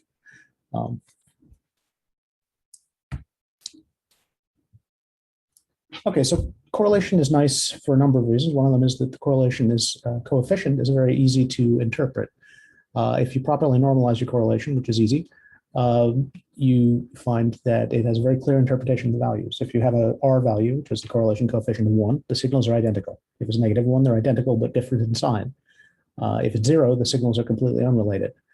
And 100 times R squared tells you the amount of variance in one signal that's accounted for by the other signal in percent. Okay, so just to do a concrete example here, here's a brain voxel on the left. The red time course is a single voxel time course from a resting state experiment, 6.5-minute resting state experiment, filtered to the LFO band that I was talking about before. And then the blue regressor is our probe regressor. And we start out from the global mean, and then we refine it with the procedure I'll talk about later. So what we do is we calculate the cross correlation between these two, and that gives you a function between plus and minus the length of the time sequence. And if we zoom in to the center here, which is the sort of region in which we expect to see the time delays that are physiologically relevant, maybe plus minus 10 seconds, plus 30 seconds, about the absolute range of what you'll see in healthy people. It can go out to maybe 100 seconds in people with gross pathology. But you see the correlation function is maximized here at about minus 2 seconds. That's the peak point in here with a value of 0.65. That gives you, something like 40% shared variance. Okay, so I can just pick the peak point there, and I've got the time delay. So I can just do that in every voxel and I'm done, right? Well, you probably don't want to do it that way, because if you just pick the peak point, the resolution of the correlation function is the TR. The resolution of that correlation function that we generated is the TR of the acquired data. This is old school data, is 1.5 second TR. So our spacing for delay measurements, if we just pick the maximum, is the TR. And if you can see over here on the right, the histogram is got basically 5 values. So you get this sort of very posterized delay map over here in the middle, which is not as good as you might want. So you can do better than this. And one thing that I always, a little soapbox I like to get on, the common misconception is that the time resolution of delay estimation with cross correlation is time step TR. But the cross correlation function actually uses every point in the series. So in fact, the theoretical resolution is something like TR divided by the total number of points in the time series, which is essentially, continuous resolution. So you can do a lot to try to improve the resolution of this signal. To get the better spectral resolution. So the first thing you can do is just oversample. That's an easy thing. You interpolate points between the values, and you find the maximum that way. And if you look here, you'll see that your delay histogram is far more continuous, and your map is looking a lot better. But you can do better than that, actually. The way you do that is you just do peak fitting, because that peak, if you can take a continuous function like a Gaussian or parabola and just fit, say maybe the top 5 points. You can get essentially continuous resolution of the time delay. So you see here in this histogram, in an example where I've done oversampling and peak fitting, there's essentially no quantization in the time delay measurement, which is great. Okay, but we still have another problem. We're not home free. If you look here, you'll notice that there are a lot of little islands of extremely different delay values. You see all these little yellow pixels sprinkled about that have very different time delays. Well, I mean, maybe they're blood vessels, but they're not blood vessels, as it turns out. These are just areas where the correlation function is harder to interpret. And the reason for that, if we start the little movie here, if you look here, we've got a sort of a weak peak, and then there's another peak over here on the right. You see these two peaks just continue to appear in all of these boxes as I scroll along this line. But at some point, the actual peak moves up, and that's because the baseline of the correlation function has twisted a little bit, and you end up jumping to the wrong peak. Now, you kind of know that what you really wanted to do is stay on that peak because of other information you might have. So how do you do that? And this is a general problem with using these correlation methods. It's pseudoperiodicity. When you're using the endogenous noise waveforms, you end up you have to use what you get. Right? Noise is noise, and sometimes noise is not very well behaved. Ideally, the SLFO would have a white spectrum across the band that you're interested in, equal power in every band. But that's almost never the case. Usually what happens is it's concentrated more on the low end than the high end. It's sort of colored noise, pink noise. But also you can sometimes get concentrations of spectral power, either just randomly because that's what happened that day, or maybe there's some sort of pseudoperiodic breathing. This happens more in older people. We tend to see these more periodic components in the SLFO. So you end up with, when you do the cross-correlation function, the cross-correlation itself becomes pseudoperiodic. You have a big main lobe, and then you have these little side lobes, and side lobes can actually get quite large relative to the main peak. And if the baseline is moving around because of noise in the data, then sometimes the side lobes can jump up above the height of the main peak, which is bad. So a couple of ways around this that I've found, and there may be other ways. If there's signal is truly periodic, I mean, let's say if it's just a very tight band limited signal, you can notch it out or take it out with GLM filter or something. I have not been able to get this to work very reliably in real data. If sidebands are large, you can try despeckling, which I'll explain in a second, which that actually works pretty well. And then finally, you can enhance the similarity measurement by pulling in other similarity metrics. Okay, so despeckling is something I came up with to deal with these little islands, and basically it's just a median filter. You for every voxel in the brain, you look at the delay, you look at the median of the delays around it. If you differ by the median of your neighbors by the distance between the main peak and the first side lobe, which are detected in a separate routine, then you basically jump back to the main side lobe. You sort of do this discontinuous jump, and then you refit tightly around that peak. That works really well. Whenever you get to one of these step discontinuities, it'll generally erode away the edges of the discontinuity. If you do this for many iterations, maybe 4, you tend to make those little islands go away, and so you get a much better, much smoother map, which I would argue is probably more real. I don't think this is just an artifactual smoothing. I think this is real, really smooth data. Otherwise, it wouldn't show. I don't think it would show up as nicely as it does. But even that doesn't always work. And so another thing we've started doing is using the cross-mutual information. So mutual information is another way of measuring the similarity of two signals, but it's not a linear measure. It's basically just saying, does knowledge, to what extent does knowledge of one signal give you knowledge of the other signal? And it's completely agnostic to any sort of functional relationship. It can be, it could be the signal squared, it could be, it doesn't care inside, it could be the log of the signal, it doesn't really matter. It's just saying, if I know more about signal 1, can I predict signal 2 by reducing the entropy of the second signal? So it's a little harder to use than cross-correlation. There are not a lot of canned methods to calculate it, and they're not terribly well optimized numerically. It's a bit hard. The other thing is it's a bit hard to interpret the absolute value of mutual information. There are ways of normalizing it, but I've never seen anything quite as clear as an R value, where you can say, yeah, this amount of variance is explained in signal 2 by signal 1 because the R value is this. But it does follow certain rules, like a larger mutual information means the signals are more alike. So if you do this over a range of delays, the biggest value is when they're best aligned. So it's good for that. It's good for finding the absolute delay, not so much what the strength of the association is. But it's very expensive to calculate. The best optimized version I've managed to come up with is about 10 times as slow as the cross correlation. So if you use that for your primary metric of similarity, you're going to have a bad time.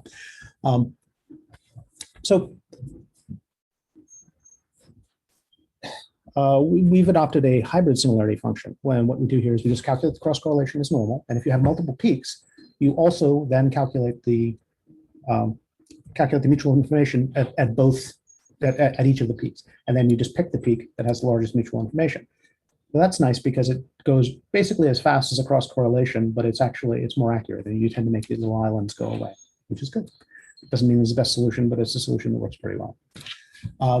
Okay, so significance. How do we decide if these cross correlations we're getting are spurious? Well, if you use a standard formula to get p-values from R values, you're going to see that you have p of 10 to the minus 40 all over the brain, and that's because the standard relationship between R and P doesn't hold for the kind of data that we're doing. And the reason for that is that we're using band limited correlations, which tend to inflate the correlation values, and also we're doing this. We're doing correlation over a range of time delays, and we're picking the biggest value. That's sort of the worst kind of p hacking, right? You're picking the best result out of a set. So the way you get around this is you do a Monte Carlo estimation. There are methods to maybe try to estimate this analytically, but none of them work very well because the signal itself is not very well defined. So we just use a permutation method. We take our probe regressor, and then we cross-correlate it with a shuffled version of itself. We interchange the time points, we filter so that we don't get any sharp edges, and then we just build up a distribution, let's say 10,000 spurious correlations, then we measure where the p of 0.05 value is. Alternatively, you could use a phase scrambling in the Fourier domain, which is supposedly better for various reasons, but I haven't been able to get that to work properly yet. Okay, so this is just a graphical description showing that sort of in the classical case where you have completely uncorrelated data, you have a sort of a narrow distribution of spurious correlations. When you apply a bandpass filter, this broadens it out. You tend to inflate your correlations. If you are picking the optimal delay, you're going to tend to make the thing positive definite because you're always picking the biggest value. And then if you bandpass filter and do that, it's the worst case. Your distribution is way off to the right here, and it's wider. But if you do simulation, just do Monte Carlo, you're fine. Okay, and the last thing I'm going to talk about is refinement. I mentioned earlier that you can improve whatever initial estimate you get for your regressor. So we use an analog of the iterative procedure that Ben described in the previous lecture. So you get a probe regressor from wherever, you measure it in the global mean signal, you do NIRS, you calculate the global mean in the data set. You cross-correlate that with every voxel in the brain. You determine the magnitude of the time shift, and then you take your data and you shift every voxel in the data set so that you align the moving component in every voxel. So now you have a better untemporally blurred estimate of the moving regressor. So you do PCA or averaging to pull out the shared variance between all the voxels. Now you've got a new, better unblurred estimate. Do it again, and you should get a new. You iterate a few times until convergence, and that's usually two or three cycles, or you meet a convergence criterion, and you're done. And you get a much better estimate than you started with.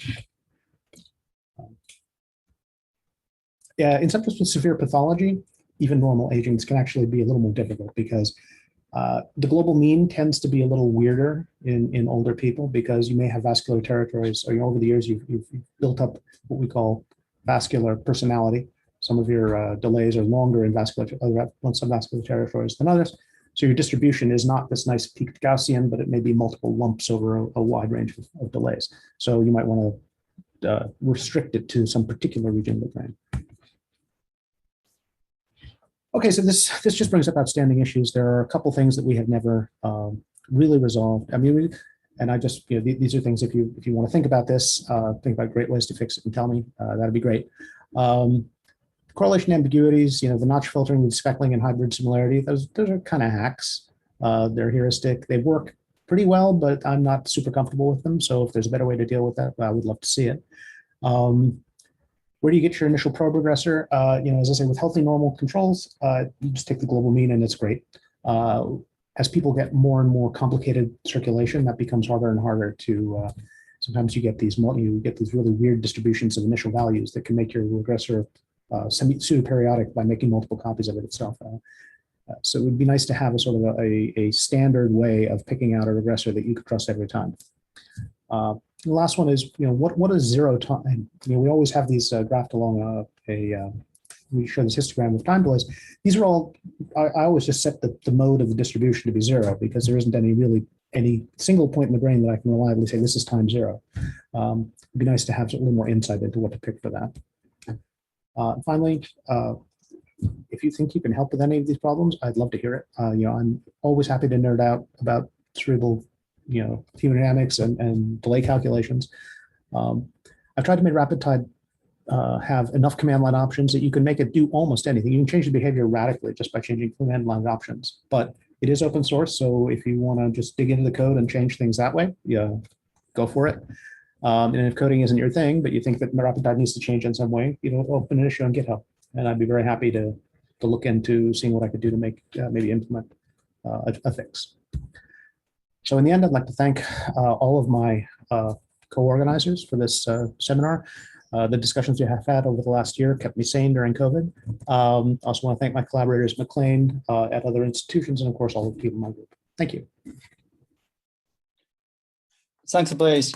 I do have a quick question, but we're actually very short on time. So maybe after that, I'll move on to the last talk, and then we'll have other questions answered at the end. So my quick question is Blaise, maybe this is a good opportunity for you to just basically introduce the thoughts behind RapidTide, and so because on the last day we're gonna really have a dig into the RapidTide, given that Janis and Lee are gonna be working on that, but in general case, do you want to talk about the thoughts behind it? Then what's the goal and what's the general, application? Yeah, generally the goal is to try to make time delay analysis easily accessible to anybody. I mean, it's it's something that I think is worthwhile. I think doing the lag mapping is useful and interesting for looking at cerebrovascular pathology. But I think also if you're doing resting state fMRI, task-based fMRI, I think removing the hemodynamic noise, just basically you can double your signal to noise for free without doing another scan or doing any other work. Rapid tide is very heavily optimized. The data set that you saw, that 6.5 minute resting state scan that's got a TR of 1.5 seconds, 3.5 millimeter isotropic resolution on an M1 Mac Mini processes in 34 seconds. So it's not like you're adding a lot of time to your processing, adding it in. Please go out and use it. It's free, costs you nothing, right? All you'll waste is time if you decide you don't like it. So. Thanks. So then I'm gonna, Ben, you're gonna introduce me because I'll be the next speaker. Yeah. So thank you, Yunjie. So I'll take over the baton. Thank you. So Yunjie Tong, Dr. Yunjie Tong is our last speaker. He's an assistant professor now at the Weldon School of Biomedical Engineering at Purdue. He's the director of the Multimodal Imaging Lab. He received a bachelor's in physics from Beijing University and then a PhD in biomedical engineering from Tufts University. Then his research is focused now on multimodal brain imaging on function and perfusion. He's been working on extracting useful physiological parameters from fMRI or concurrent fMRI and functional near-infrared data. But today, a slight twist is going to present some work on cerebral blood flow, CSF flow. Thank you. Take it away.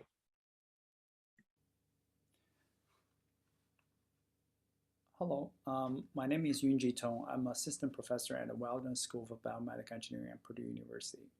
My topic today is systemic low-frequency oscillation of both fMRI and the flow of a cerebral spinal fluid. CSF is a clear fluid that surrounds the brain and the spinal cord. It cushions the brain and the spinal cord from injury. Recently, its role of removing the metabolic wastes through its circulation and through interchange with interstitial fluid have been discovered, and the whole system is called the lymphatic system. The function seems to be emphasized or even strengthened during sleep, especially during certain stage of the sleep. Interestingly, CSF does not have its own engine to generate the flow. Therefore, its flow has to be generated or facilitated from other mechanisms, for example, the vessel wall movement. Therefore, the coupling between the cerebral blood volume and the CSF flow become very, very important. In a recent study, Dr. Fuchs et al. Used fMRI to record concurrently the CSF inflow at the fourth ventricle as well as the bold fMRI signal in the brain. This allowed them to directly study the coupling between the CSF inflow and the brain hemodynamics, such as the cerebral blood volume changes. In their study, what they did is they placed the first slice of the fMRI scan at the fourth ventricle. And due to inflow effect, the CSF flow into the brain will bring higher signal intensity, as shown on the side of the slides. And for these few voxels at fourth ventricle, the contrast we detect is inflow effect, not the typical bold contrast as we normally detect from fMRI. And the temporal fluctuation detected at these few voxels really represents the amount of the CSF inflow to the brain. And more interestingly, what they did is they used the scan sequence to study the CSF flow changes during sleep. And here I'm showing you the result of the CSF inflow signal they detect when the subjects in the non-REM sleep versus the subjects in awake states. You can clearly see that when the subject reached non-REM sleep stage, the CSF inflow significantly increased, and also more interestingly, the oscillation frequency is about 0.02 hertz, which is at the very low frequency range.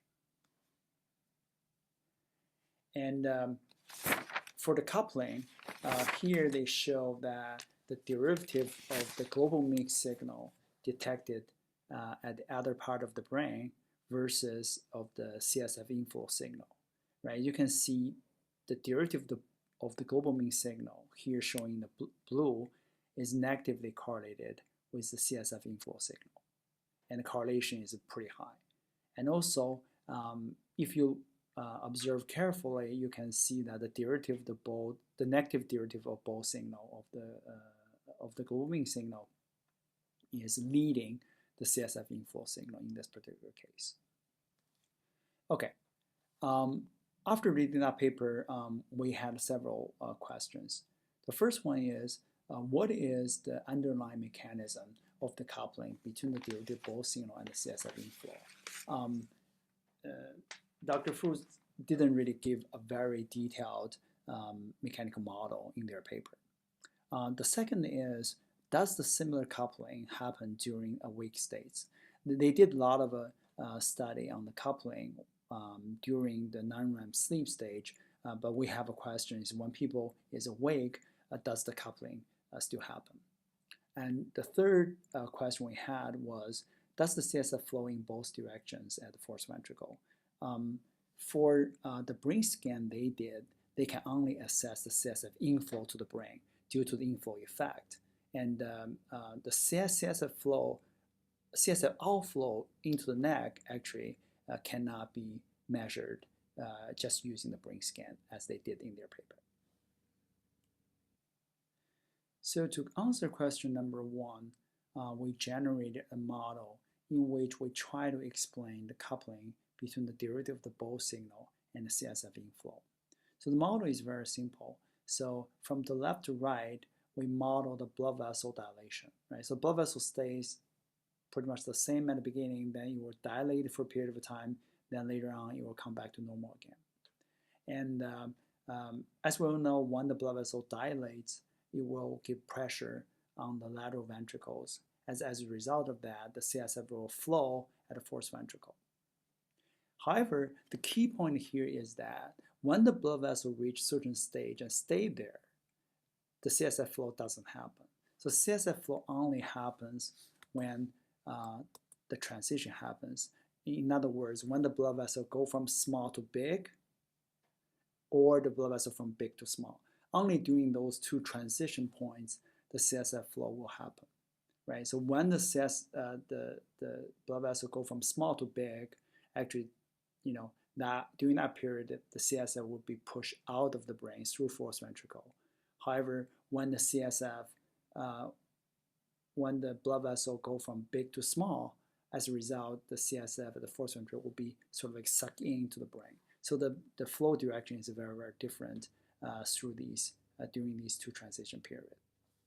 So how these things be reflected by the fMRI signal? So as we all know, fMRI signal, especially the bold contrast, really can represent cerebral blood volume, right? So here, if you look at the blood vessel change, the bold fMRI signal will faithfully reflect the blood vessel volume change. So basically, you can see go from flat and you come to higher, bigger blood vessels, then you come back to normal again. And this is typical your bold fMRI signal will observe. But this doesn't really reflect any transition, right? So to really get a transition out of this fMRI signal, you have to take the derivative of the fMRI signal. And as a result, you can see when we take the derivative of the fMRI signal, we catch the transition period. The first one is a positive bump, the second one is a negative bump. And these are, the positive represents the vessel dilation, and the negative represents vessel contraction. And if you compare this with the CSF inflow signal, right, I'm showing here that clearly the CSF inflow signal will be negatively correlated with the derivative fMRI signal because the CSF inflow signal only happens when the vessel contract, right? So that explains why the derivative of the both signal negatively correlated with CSF inflow signal. In another word, if we were able to detect CSF outflow signal to the neck, then it will be something like this. And you can see from here that the CSF outflow signal to the neck, right, should be positively correlated with the derivative of the Bose signal, just due to the direction of that signal and due to the nature of the derivative of the Bose signal. Okay, so this is the model. So then based on this model, we can have several predictions, right? The first prediction is the CSF inflow signal, or prediction or explanation. So CSF inflow signal should negatively correlated with the derivative global mean signal. And a second thing is the CSF inflow signal should lag behind the negative derivative of global mean signal. This is because that based on this model, the global the cerebral blood volume change is the driving force for CSF flow. So in order for CSF flow to happen, the CBV has to change earlier. So that's why the derivative of the global mean signal should happen earlier than the CSF flow. This is just because the causal relationship between these two factors. And also the last one is similar to the second one, that says CSF outflow signal should be positively correlated with the derivative of global mean signal, and also should be lagging behind the derivative of global mean signal for the same reason, because the global mean signal represents the hemodynamic changes that should happen earlier, because that's the driving force. Okay, so we'll come back to these predictions later on using our scans. To answer question number 2 and 3, we conduct 2 consecutive scans on each subject while they are fully awake. The first scan is what we call the brain scan, in which we use the same scan protocol from Dr. Fu's paper. And we make sure the first slice is covering the fourth ventricle and the rest of the slice covers the brain. And the second scan, we did neck scan. In this case, the first slice also at the same position covered the fourth ventricle, and instead of the brain, this time we scanned the neck, right? So you can see clearly here that the inflow effect for the brain scan will tell us the CSF inflow to the brain, as you show, as it is shown on the right side. So that's the inflow effect detected at the fourth ventricle, representing the CSF inflow to the brain. While for the neck scan, the inflow effect actually represents the CSF outflow to the neck, right? So here I'm showing you the CSF outflow signal at the fourth ventricle detected at the neck scan, and these fluctuations actually represent the CSF outflow into the neck, right? So based on this, you can clearly see that the CSF flow is bidirectional. It does flow into the brain, but also it flows into the neck too. And also the majority, you can, from these two scenes, you can see the major component of the sequence of the flow, the CSF flow, is in the low frequency range. We want to assess the coupling between CSF flow and the derivative of the Bose signal in the brain. This will be a problem for the neck scan, right? Because we didn't really scan the brain during the neck scan. So to solve this problem, actually we use something we learned from our previous studies, and here I'm listed the publication where you can find those studies. And in those studies, we demonstrate that the bold contrast in the internal jugular veins actually they can be used as the delay version of the global mean signal of the brain. And not only they very similar to the global mean signal in the brain, and we can know that they're delayed, and we know roughly the delay is about 4 seconds. So you can treat internal jugular vein signal as a delayed version of the global mean signal, and delay is about 4 seconds. So that's exactly what we did, right? So in the next scan, what we did is we take the internal jugular vein signal, and here, and we do the derivative of the internal jugular vein signal and use that as a surrogate the signal for the brain. And here you can see the red showing the derivative of the internal jugular vein signal. And also the CSF outflow signal into the neck is catching at the fourth ventricle, and which is shown at the blue here. And as we predicted, the derivative of the global mean signal is positively correlated with the CSF outflow signal in this particular case. Here I'm showing you the group results of 10 subjects. And on the left, you can see the maximum cross-correlation coefficient between the derivative of the internal jugular vein and your CSF outflow signal into the neck. And you can clearly see they're positively correlated and with very high correlation value. On the right side is the delay. And you can clearly see here that the CSF outflow signal actually is leading the derivative of the internal jugular vein signal. But remember that in the derivative of internal jugular vein signal is delayed about 4 seconds compared to the global mean signal. So if you count these 4 seconds into the thing in the whole calculation, then you'll realize that the CSF outflow signal actually is lagging behind the global mean signal about 3 seconds. Here I'm showing you the group results of the brain scan, right?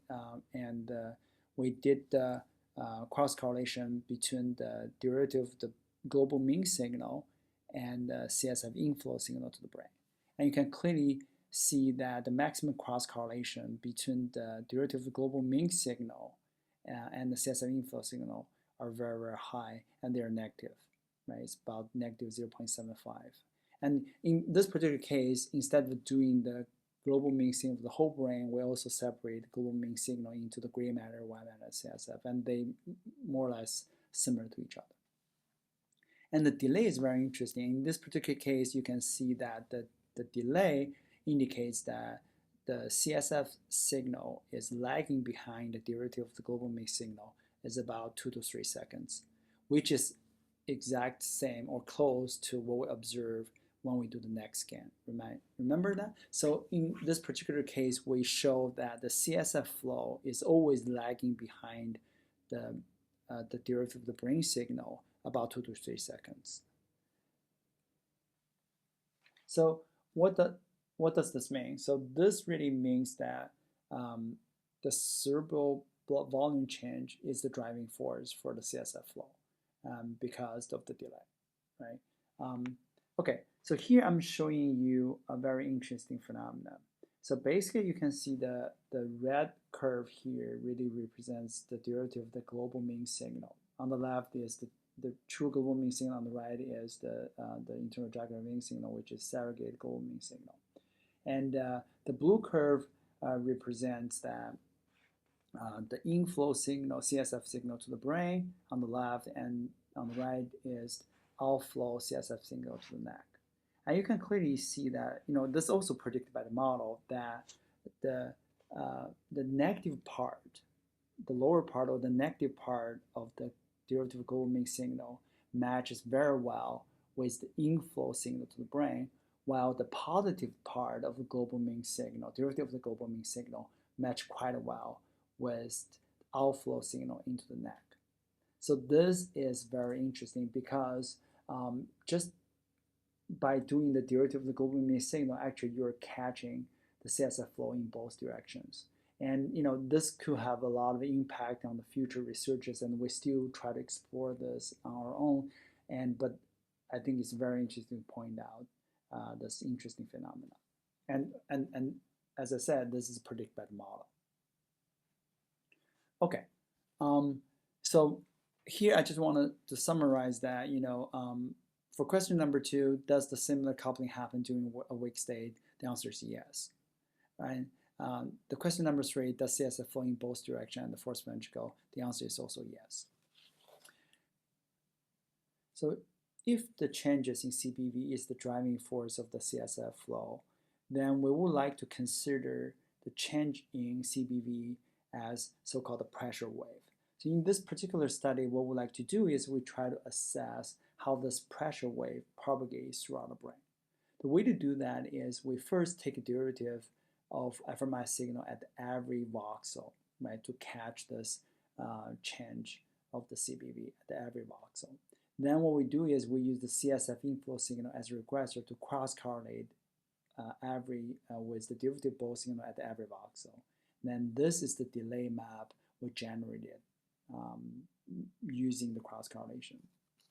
And you can clearly see that this pressure wave is generated at a certain part of the brain, as shown here in the light blue.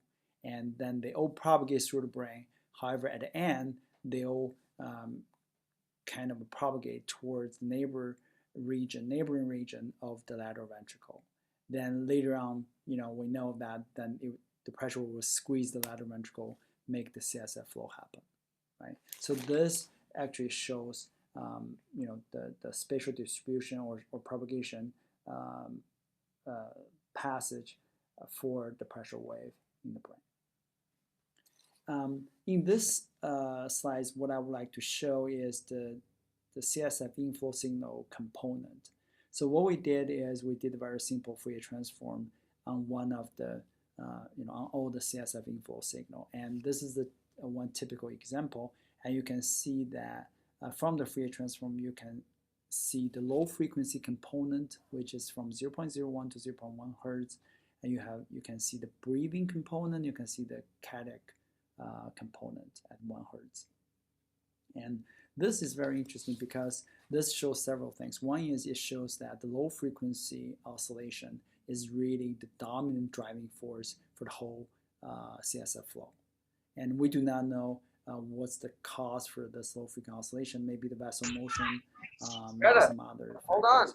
But also we cannot ignore the force coming from the breathing and the cardiac, right?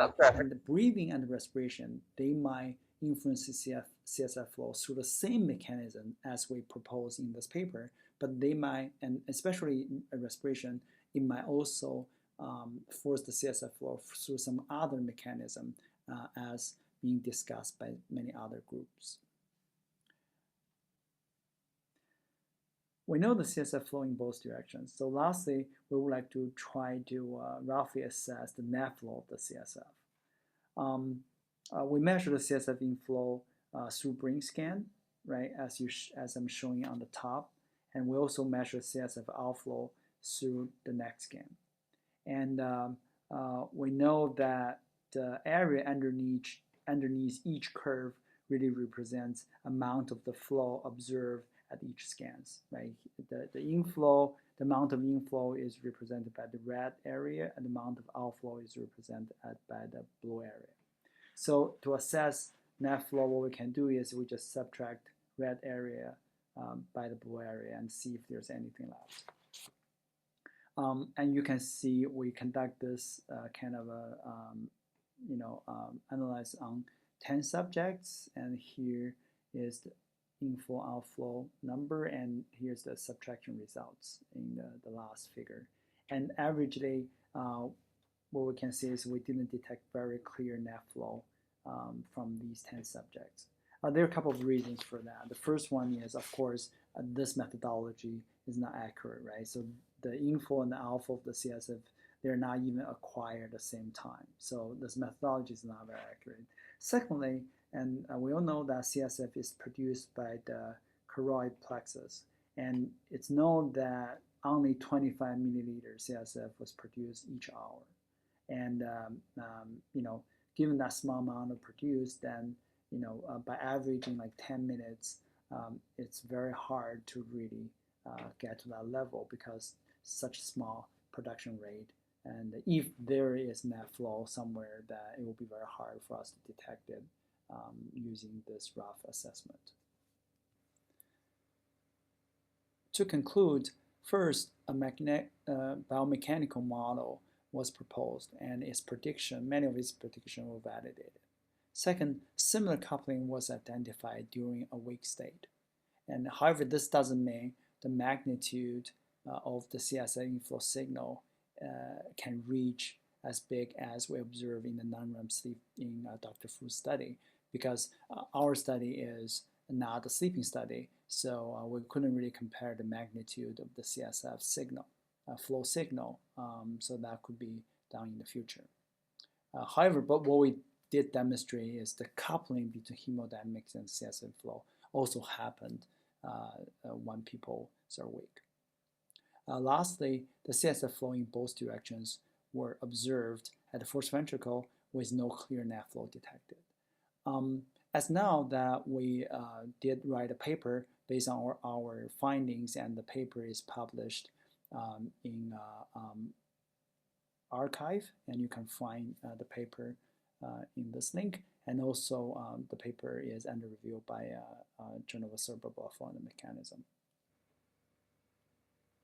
Lastly, I would like to acknowledge the people who make significant contribution to this project. The first one is Dr. Yang, who's my first PhD student, and he just got his PhD degree a couple of days ago. And he has been fantastic and driving force for this project, and conduct scans and writing the paper. I would also like to thank Dr. Ben Inglis, Dr. Thomas Tavich, and my graduate student Vidya. They will make significant contributions to this project. And I would like to thank my group in Purdue, and also like to acknowledge my funding agency from Indiana CTSI, Purdue Institute for Integrative Neuroscience, and also some funding from NIH. Thank you, and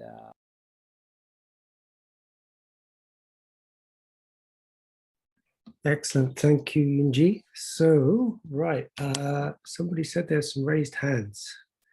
Did you spot a raised hand, Jonas? If not, then I shall move. I think I saw a raised hand. I'm not sure if it disappeared. No worries. I shall. There's a question, an anonymous question. So in Fultz et al. In the 2019 paper, the sleep paper, they set the minus dB dt, debold dt to 0 for the negative values of minus bold by dt before correlating it with the CSF inflow signal, as inflow should only be correlated with a decrease of CBV. Did you set negative values of the minus debold dt to 0 in your study? That's the. I'm not fully understand the question. Basically, what we did is we always do is we detrended and demeaned it. So the signal first be detrended and demeaned. So it will be oscillating around 0. And you know, a very interesting thing about the CSF signal, and it's very easy to recognize, is it has this kind of feature because it's only sensitive to the flow in one direction, right? Because of the inflow effect. So you have this kind of a flow. Now you have this kind of a plateau, of the signal where that, when the flow in the other direction, the inflow signal won't happen, so it will be flat. So your signal will be like alternating between flat line and a peak. So that's how we, really we're sure about the detection of the CSF. Then in terms of, we didn't specifically nail anything to 0. We just do a demean and detrend and demean. Okay, makes sense. Yes. Go ahead. Great talk. Could I ask? So, have you looked at like cardiac gated phase contrast measurements in the fourth ventricle and just sort of compared it with what you're getting with your inflow, just to sort of set up a better understanding of what that inflow signal is and how it might be related to? Could you use it as a surrogate for phase contrast velocity measurements, and in terms of fitting some inverse model based on your TR and things like that? That's a good thought. Like, we haven't done that. Yeah. So the thing is, it would be very interesting to do something like that. And this is just the first, because we read that paper, we're very excited. This is our like a first try to just answer basic question. But as Tom said, this is the starting point. Like, we really like jump on this, and we're very excited for a lot of opportunity. Like the thing is, we haven't tried that yet. Yeah, it's a good thought. Okay, great talk. Any other questions from the audience? Any raised hands? No. Then I shall take the moderator's prerogative. So I'm sure there are people out there in fMRI land who are looking at this as, another problem to work around. Given that people are using a comp core and things like that, if there are several drivers of CSF flow through the fourth ventricle, presumably coming from the lateral ventricles, and people are in the habit of using regions of interest in the lateral ventricles, then can you speculate on what this might mean for fMRI denoising? That's a good question. I think this is really, the signal detected at the fourth ventricle is very unique, right? As you know, in your talk, Ben, you mentioned about inflow. So this inflow effect only happens at that last slice. If you read, Dr. Fu's paper, that it only happened the last slice, only within the fourth ventricle. You only get a signal from that few voxels. Then you go to the second slide, the inflow effect almost disappeared, and the third slide is definitely gone. So the thing is, so I do not picture that at the lateral ventricle wall you will have any inflow effects at all, and most likely you over there you probably have like partial volume effect, some other noise effect, but not inflow effect. So yeah, so this is very unique, especially you have to place your last or first slice at that particular slice in order to catch the inflow effect. So yeah. Excellent, thank you. Good, some good news for fMRI people. Right, any other questions for Yunjie? Molly raised her hand. Oh.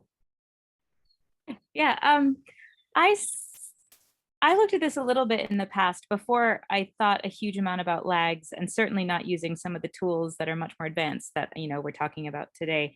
But the idea that what goes in must come out within the skull, this is it the Monroe-Kelly doctrine of you can't have your head explode, right? Something has to go. But that concept has been linked to the presence of negative bold signals throughout the brain. And so I wasn't the first to look at it. I think a lot of people saw negative reactivity and cerebrovascular reactivity, particularly around the ventricles. I saw it around large vessels, so in perivascular spaces where CSF stores, the volume of CSF is changing because there is a big inflow of blood to the intracranial space. But I mean, I tried to swing this as a positive because you can differentiate that from other negative fMRI signals because you can use this latency information. So I think, in this group of people where we're thinking so much about these delays and the timing, the effect of these CSF changes on what looks like apparent bold signal changes, it has a different dynamic signature to what you'd see from sort of your classic deactivation or a negative bold from a neural origin. So in a way, it's a way of helping tease apart the lag information can tease apart even within the signals throughout the cortex, white matter, gray matter, et cetera. So I don't know, could actually help people make a case of distinguishing signal variants. Yeah, that's absolutely true. Like the other thing which I dare not to touch is the negative bold signal. So there's so many stories behind it that there's, so I don't, I think maybe this question is not, just addressed towards me, and this we can just open this up to the discussion. Please feel free to jump in if you have any thoughts. We should just discuss. Yeah, that's a good thought, Molly. I do not know. There's a lot of things I couldn't wrap my head around. Because we're looking at the fourth ventricle, right? So that we can get inflow signal, but how that really, associate with the paraventricular oscillation, like how can we detect that? Some people use like DTI to try to, sort of tease a little bit on that front, but I do not have a clear thought on these type of thing yet. Yeah. And Amy Skelton and Todd Constable detected that with their vaso back in the mid 2000s. Especially in temporal lobe, if I recall. So depending on the volume fraction of the CSF, you can get anti-correlated signals for vaso too. So yeah, so if it's happening in vaso, presumably it is in the bold somewhere at some point. Yeah. Joe, you've got a question. Go ahead, mate. Yeah, can you help me understand? So I couldn't follow all of that, obviously. I'm not, I couldn't either. I'm not a physicist, right?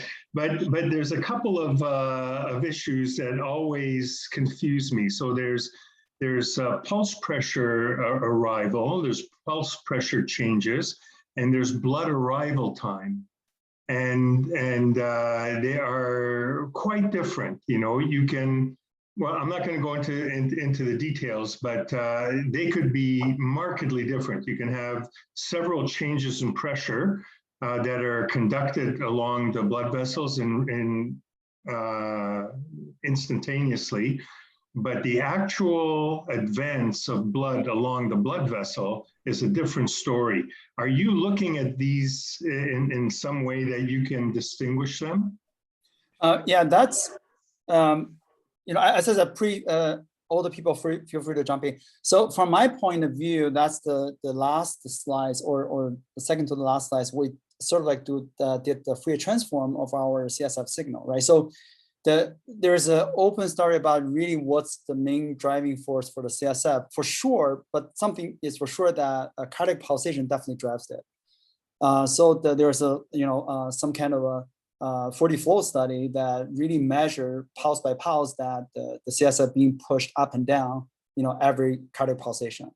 So, but what I try to understand in low frequency oscillation is I picture our brain, instead of just pulsatile every second, like Joe, you know this very well, every second our brain basically pulsatile, right? So that will push the CSF. I always picture our brain is sort of like have this kind of a slow dilation at the low frequency oscillation. And this slow dilation is really something associated with vasodilation. So it really propagates with the blood. So your brain not dilate instantaneous everywhere. It's like really dilate, you know, parts by parts. However, it just dilate very slowly, you know, and contract slowly. So this, I think, is the main driving force to really push the CSF in or out, which I demonstrate is much bigger in terms of magnitude compared to the cardiac pulsation push. So, and this could be vessel motion, could be something that really, so in my mind, as I said, I picture brain oscillates at different frequencies. Of course, at, you know, at heartbeat frequency, brain just oscillate, and also at very low frequency oscillation, I also think brain oscillate, however, you know, have a more special spatial pattern, like also oscillate. I don't know if that answers your question.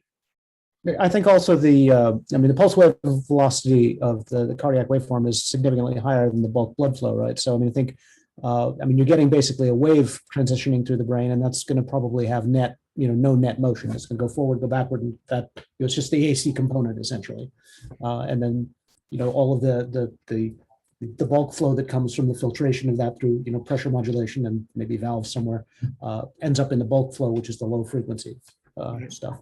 There's also another frequency that I think that you need to take probably advantage of, is that when you breathe, the cerebral pressure, cerebral blood pressure, CSF pressure also has variability synchronous with breathing.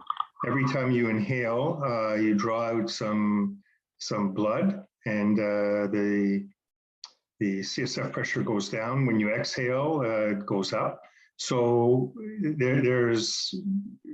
I think that there may be a way to exploit the fact that you have more than one frequency when you do your fast Fourier. The frequency would be the same. We looked at that, right, Yunjie? So, you know, you're talking about basically the thoracic pressure and the collapse of the jugulars, etc., right? So you know that that's part of the Monroe-Kelly doctrine, but that will be happening at the respiration rate, at essentially the movement of the chest. Whereas what Yunjie's measuring is delayed by several seconds and can only be explained by something in the blood, not by a mechanical effect. So I think you're right. The frequency is the same, but that there is a lag.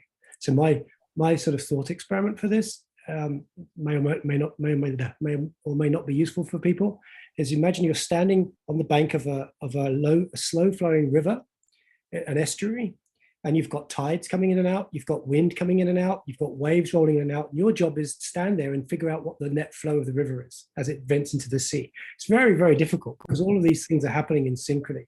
So the bulk flow is one phenomenon, and I think the CSF, or whatever the sort of balloon type nature of the brain, it has a large effect, and so it's a strong correlation.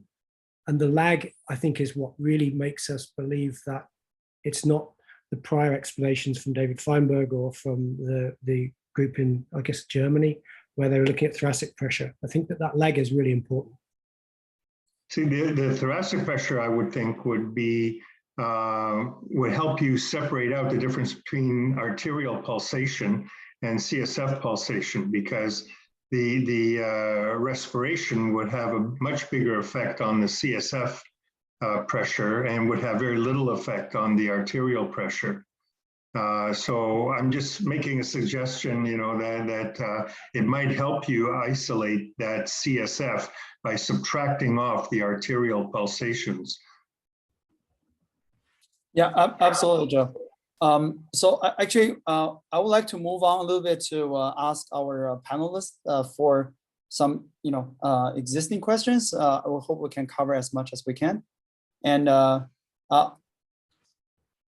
let me read some questions. So this question, I think, is more towards Catie and maybe Tom. So some people ask about, so this is a more general question, like which strategy for experimental design and analyze could be used to remove physiological signal without regressing out the neuronal activation of interest?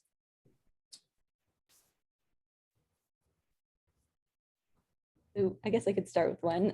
So I think that one of the methods that Tom had mentioned in his talk was the multi-echo based methods. And I think that that's become a nice way of trying to disentangle what are the T2 star related effects from at least some of the classes of physiological noise, which aren't. So then we can try to do an ICA like decomposition, but be able to sort those by whether their likelihood of being T2 star effects. Of course, that doesn't handle all the kinds of physiology, like from maybe the respiration volume, which are related to T2 star, but that's one approach. But does Tom want to add anything on that? I would just add that, if we had enough data and we could do it, ideally, what fMRI has been really lacking, right, is models, that we can fit, and and so a lot of it is just, we do a lot of correlational analysis and regressions and lots of interesting analyses, but oftentimes there's no model that we're trying to either prove or disprove, and it's very difficult. I mean, even in something as simple as the balloon models, which has been around for over 20 years, is still being debated, and there's so I'm not saying it's easy, but ideally, if that would be the holy grail, right? Absolutely. So next question is addressed to Ben. So if you mapped FA dependence vox by voxel, could you disentangle the bold versus inflow effect and hence get idea of OEF O2 usage by given neuron activation without need for calibration? Yeah, that's a good question. I think if I go back to the multi-echo, I mentioned vaso as a way to look at the arterial side. Maybe multi-echo at a low excitation flip angle is the way to get at the venous side with minimal or lower arterial fluctuations. So maybe we have to first of all think about the sensitivity of the experiment pulse sequence. So then the question is, can you do something reproducibly? And I think for that, I would not trust spontaneous breathing. I think we would need some sort of exogenous task, perhaps even a respiract to drive things with ideally an aperiodic signal so that we break up any pseudoperiodicity in the lags. But I think we would need to do something like that before we would be able to answer that question. Okay, so next question is for Blaise. So this is asked by Professor Aso. Thank you for the detailed illustration of your method. Did it ever occur to you that as alternative algorithm, maybe we can start with a template lag map or vascular structure to fit to individual 4D fMRI image. It may attenuate some methodological controversies, such as non-neuronal origin of systemic low frequency oscillation, though not interesting. Not that interesting. Yeah, I'm sorry. I've given that a thought. I think what you mean is to break up the brain into vascular territories. Yes, I've been looking at doing that because I think that would also get rid of some of the problems that we've been having with getting a good global regressor, because things tend to be fairly consistent within a vascular territory, but the vascular territories in an individual seem to be delayed relative to one another. This is the basis of a work that we recently submitted to NeuroImage, which was not accepted, but we're going to rework it. There were some things that we hadn't explained properly, but we do find that there's a very strong correlation, very much stronger correlation within vascular territories than there is between vascular territories. And in fact, you can differentiate vascular territories based on inter-individual variation in the lag maps. So yeah, I think segmenting by lag by vascular territory will probably make the method much more robust, and it would help a lot in especially subjects with pathological circulation, because I think that it sort of gives you the opportunity of making something akin to a vascular fingerprint, where you would say, your left MCA, for branch 1, the anterior branch is delayed by half a second relative to the norm, and that's so many standard deviations out from the norm, and perhaps that represents a problem. One thing we have seen is that the variation becomes very much more pronounced in older individuals, even perfectly healthy individuals, than we would have suspected based on, for example, looking at the Connectome project. 22 to 35-year-old healthy subjects have boring circulation. Everybody looks about the same. But once you get, say to my age group, people are far more interesting in terms of what their circulation looks like. Sorry, does that answer your question? So Jean has a question for me, but I'm going to punt it to Blaise. I'm interested in that question as well, Ben, because it's kind of similar. Yeah, it's a technical question. So Jean wants to know about slice timing correct. What do you want to ask live, Jean, or shall I just read it? Oh. Yeah, please. Go ahead. Yeah, you can go ahead. Should I repeat the question? Go ahead. Yeah. Okay, so when it comes to mapping something like lag using correlation, and you typically don't acquire all the slices at close enough time to each other, but of course with slice acceleration that might change, and there are interactions with motion correction. So the understanding is that maybe it's not the best thing to do those in steps. And so what are your thoughts? Well, slice time correction is absolutely necessary, because you absolutely see the slice times, the slice acquisition times. In fact, that's one of the first real proofs I had that Rapidtide was working properly. Is I hadn't done slice time correction, and I saw all these stripes, and in fact they were the slice acquisition times. So that those are very easily picked out. In fact, we've used it a couple times. Philips scanners, especially, sometimes with the multiband sequences, is extremely hard to know what the slice time acquisition is because they don't put it in the header. So you just run Rapidtide on the uncorrected data, and you can basically read it off. So,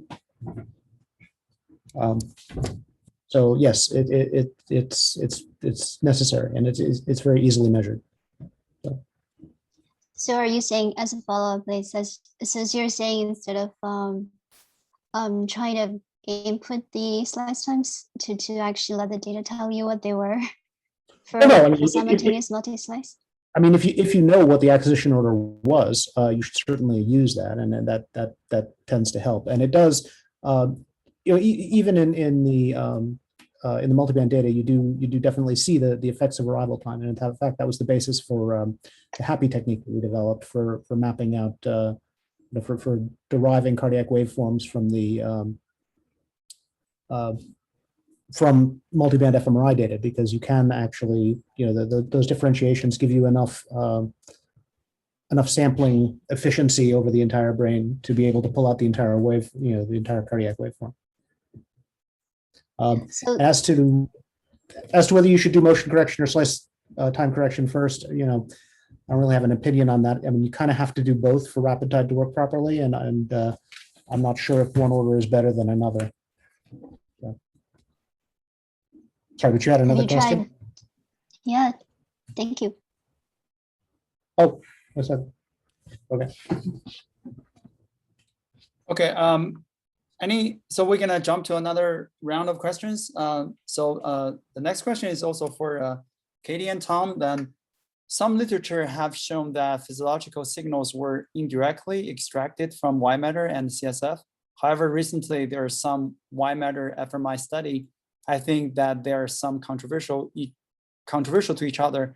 What's your opinion on that? Yeah, so that's an interesting question because we tend to, as a field, regress out white matter CSF signals as non-neural. But yeah, John Gore and others have found that there's some interesting structure in the white matter that in functional connectivity maps and maybe some activation. So potentially part of it is neural. But we also know that there can be a strong physiological driver of these. Such as with some of the autonomic effects I showed, which can have a kind of strong effect in the white matter and CSF as well. So if you regress things out, I guess, yeah, we would assume that if we're going to use these as regressors, ideally, then it only contains signals of no interest and not those of interest, but it's of course more complicated because there is potentially some neural variance in those signals. Yeah, I would definitely concur with that. So, I mean, I feel partly responsible because, our Sharbazadi, our grad student from our lab, came up with CompCore, and now, and we never meant it for resting state fMRI. We meant it for task-related fMRI, where you could put some guardrails on the method by making sure it wasn't correlated with your task. And so we felt it was okay to use it for task-related fMRI. Obviously, it's been very widely adopted for resting state fMRI, but I think the problem with CompCore is it's very sensitive to the thresholds and the what partial voluming you use and what erosion you use, and that can make a big difference as to whether you're just getting if you really, sometimes they really do just represent the cardiac and the respiration, but sometimes you're gathering a lot of sort of these very low frequency fluctuations, which we still don't understand. And then they look much more like the global signal, which is why, if you do physiological noise correction, you're here. If you do global signal correction, you're here, and you add white matter CSF, you're somewhat in the middle, and you can slide back and forth depending on what partial voluming and erosion parameters you pick, and there's no standard in the field right now. So I do think that is unfortunately a big source of variability in studies, and a caution that people should pay attention to. Thanks, Catie and Tom. Actually, could some of that be a Steele phenomenon, do you think? The white matter is just playing second fiddle to the gray matter. So if you've got a task, especially, blood has to go to the neurons first or they shut down. Maybe the white matter is just getting the residual blood flow. Maybe it can afford to wait for a few seconds to get its supply. Yeah, I mean, that's a good point. It may be looking at the lag structure, and some of the talks today did show, sort of increased lags in the white matter. So I think that is a good question to ask, and maybe, using lag structure more in our physiological regression is important. I think the issue there, and at least in the old days, using too many lags ate up your degrees of freedom very quickly. Now with shorter TRs, and maybe that's okay, but I think, yeah, that's something that needs to be revisited. Before, you couldn't afford to have more than 50 regressors or anything, because then you don't have any data left. But now you could probably have 50 to 100 regressors maybe. But I mean, that was one of the motivations originally for going to the way we're doing rapid tide now. And initially, what we did is we made a copy of the regressor at every possible delay value and just regressed the whole kit and caboodle out, and we lost 50 or 60 degrees of freedom doing that. But if you have a single if you just have a single time course and you pick a single delay for it, then you don't lose as many degrees of freedom because you're just regressing out a single regressor instead of 50 in every voxel. So applying the appropriate delay helps a lot. And just to speak, but do you have to pick? Do you pick the delay for each voxel separately then, or? Yeah, I mean, you generate that lag delay map, and then you generate a set of, you take the moving regressor and you delay it by that amount in every voxel and regress only that one voxel out of every every time course. So I guess in terms of getting it into standard processing, there's got to be then, because there's so many multiple, you're using the data so many times that then I guess you'd have to have enough sort of Monte Carlo simulations to sort of see how that would affect your analysis, right?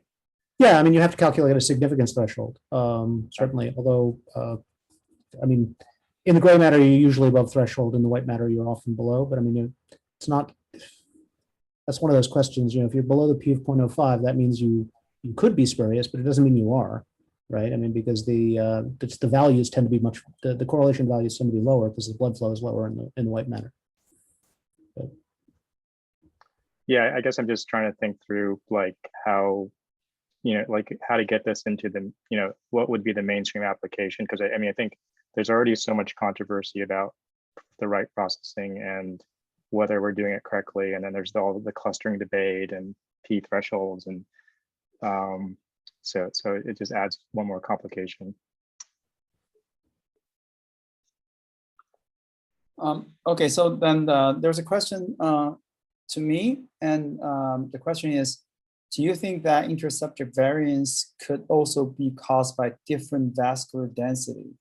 I do not know what you refer to. I think you refer to the variance between the delay between the derivative of a global mean signal versus the CSF inflow. If we talk about the variance there, actually the data, I think you're right. I think this is really about individual vasculature in the brain, because if you think the brain really is oscillating under this low frequency oscillation, then it really your blood vasculature actually dominant how the brain gonna oscillate, because this low frequency oscillation is not like a pulsatile motion that it affects all the brain at almost the same time.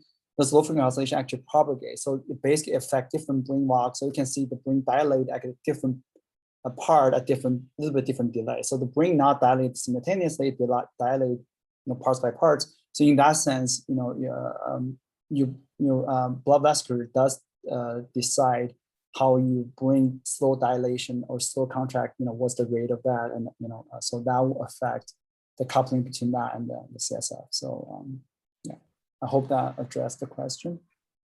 And there's another. I think the question next question is for Ben. Have you ever tried to acquire high FA bold responses with flow compensation gradients to see if changing bold response arise from inflow effect, or how can we make sure that they're from inflow effect?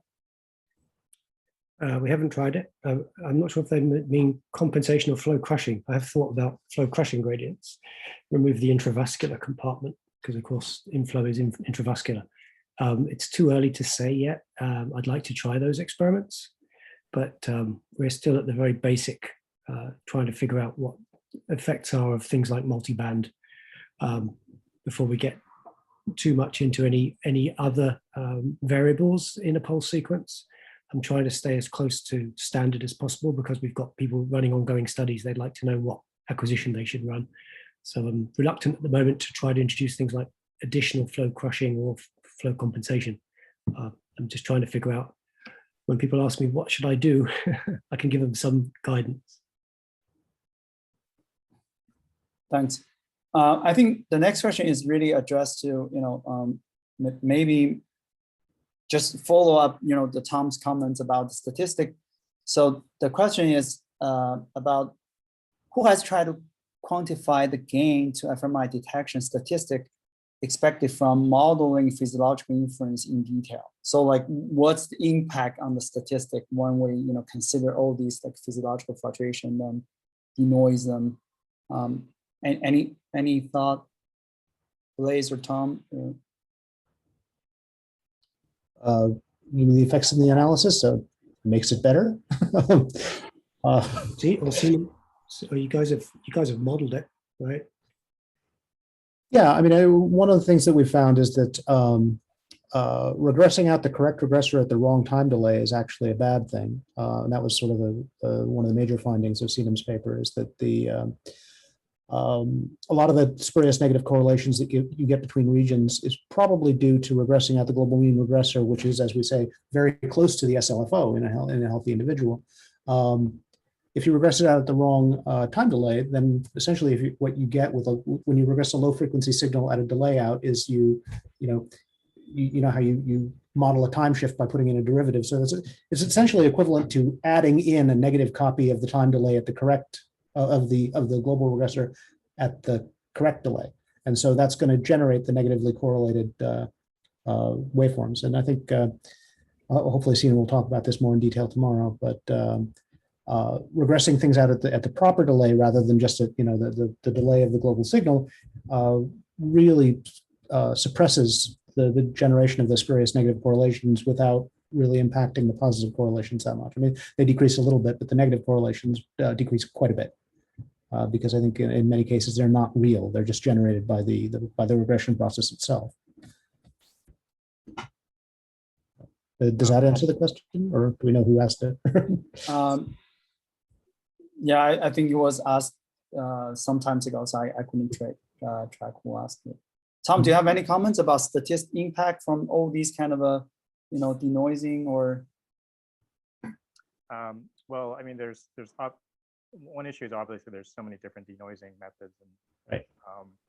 But I think it does depend. Like for task-related fMRI, I mean, it definitely helps a little bit, but probably not as much as you'd like. So people tend not to do it if it requires a lot more effort. For resting state fMRI, it obviously can change the results quite a bit. You know, if you look at the whole global signal regression controversy, definitely for fMRI starved methods like perfusion fMRI, it's absolutely necessary. So I think if you're in a low SNR region, it definitely helps. And if you're in a high SNR region, it can help or not, depending on the application. At least that's in our experience. Add a tiny bit. I often see a lot of inter-individual variability in terms of how much effect these physiological models have. Sometimes, like, I guess it depends on what the physiological state of that person is, and if they're taking a lot of deep breaths, etc., then you can have like a huge effect on their map. But then some of them you don't see very much change, but then it turns out their physiology is really stable. And I guess that's both a function of like what the person is doing as well as like how well our models fit that person. So it's always something I've been thinking a lot about. Yeah, I mean, there's always the problem when you're doing denoising strategies. If you don't have ground truth, how do you decide what optimal is? I mean, do you just say, well, I decreased the variance by 3%? Well, great. If I apply a filter and I filter out my stimulus, I'll get the same. I will also decrease my variance by quite a bit, but not in a useful way. So, I mean, sometimes for these things, maybe if we understood the system well enough to model it really well and simulate it really well, maybe that would be the way we would test it. But then you have to assume your model's correct.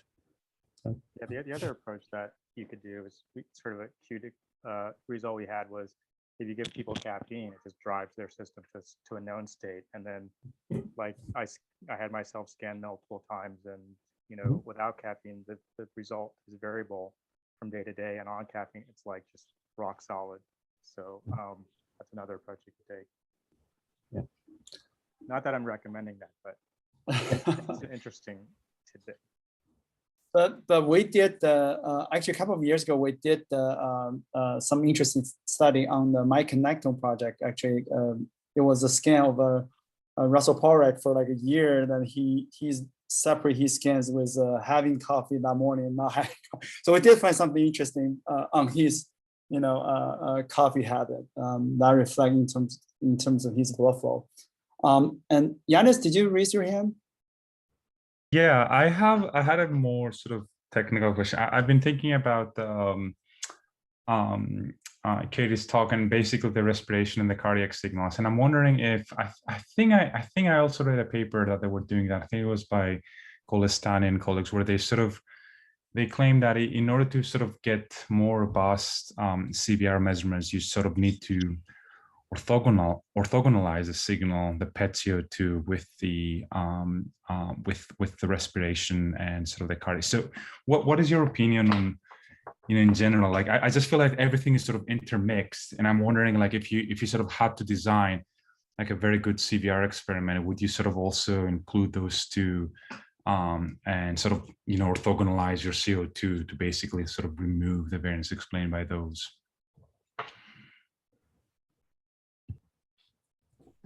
So this may be actually answered better by the people who've done more CVR experiments. Yeah, I mean, I feel like there's a lot of interdependence of these effects, but yeah, I mean, maybe the best way is also not by resting state, but by trying to control this more carefully too, the more I think about it. But Molly or others maybe have more better perspective on that. Yeah, Molly, please. Orthogonalization, it's not really a cure. It's just saying that anything two signals have in common, we are going to ascribe to one of them.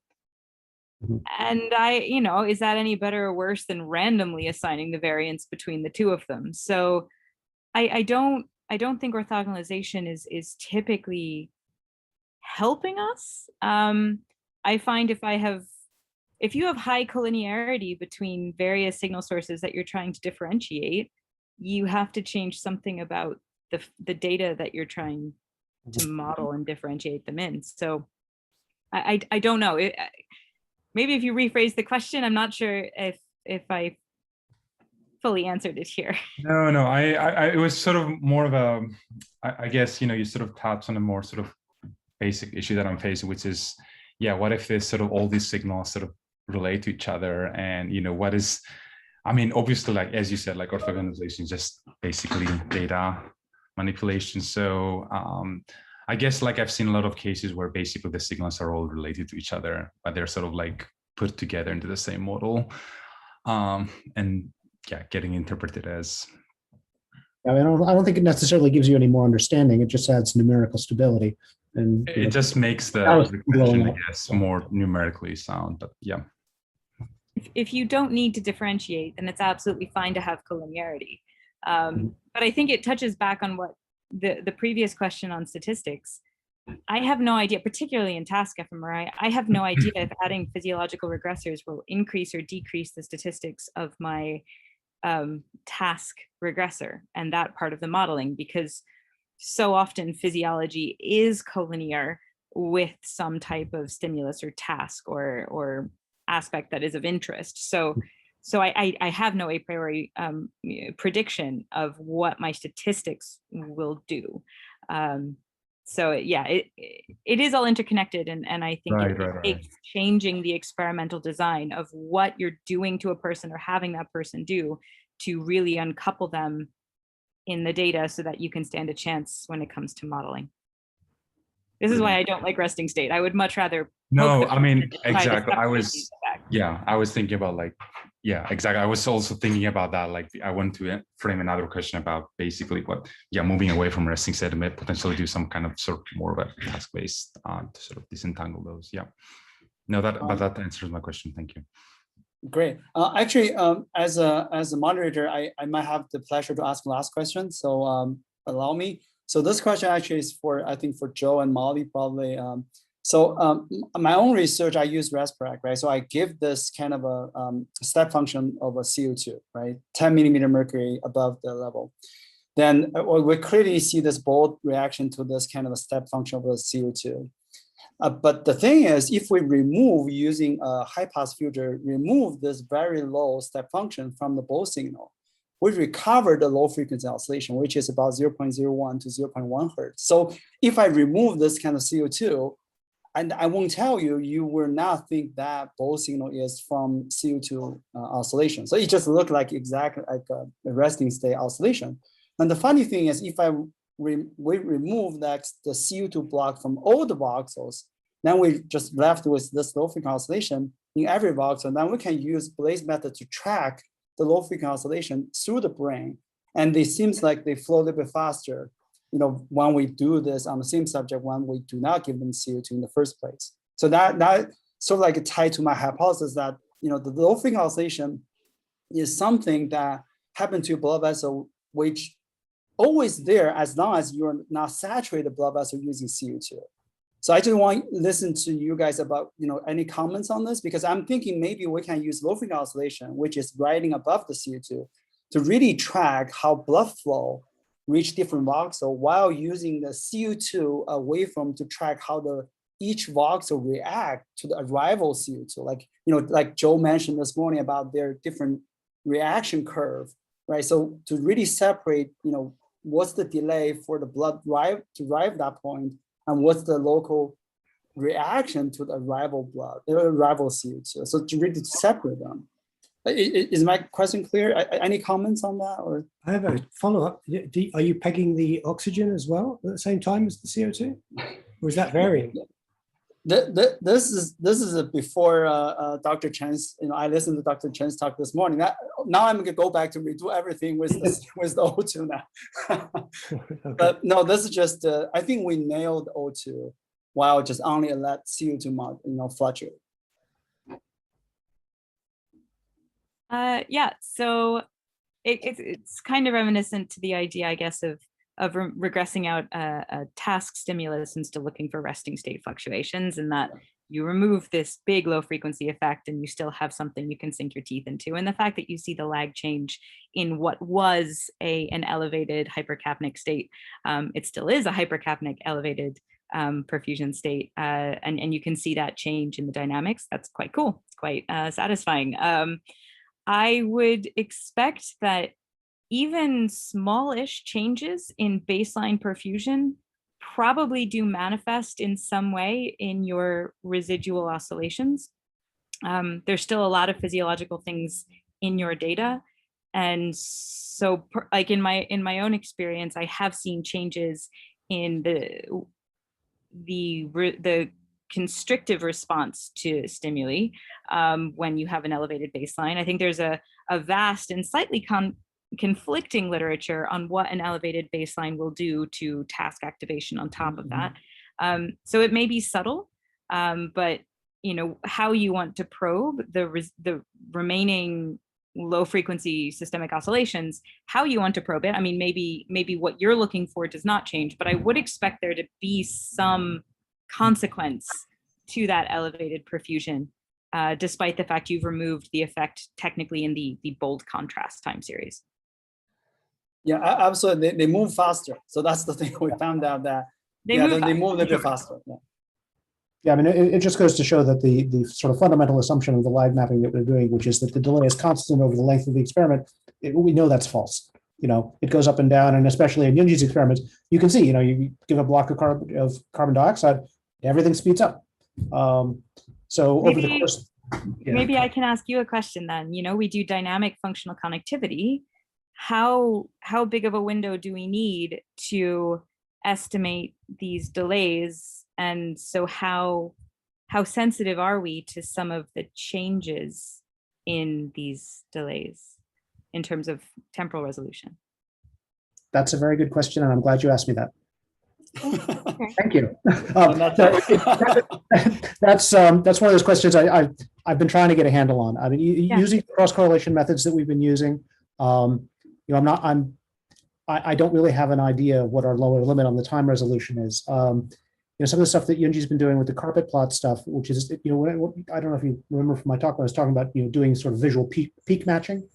The nice thing about peak matching is that it's sort of a time domain method, is you can say this peak matches this peak, and you can actually see during the times when you've got the higher CO2, you can see if you make a carpet plot, you can watch the slope of the carpet plot change as blood speeds up. So that lets you do things, in a discrete section of time, down to the resolution of whatever one of those peaks would be.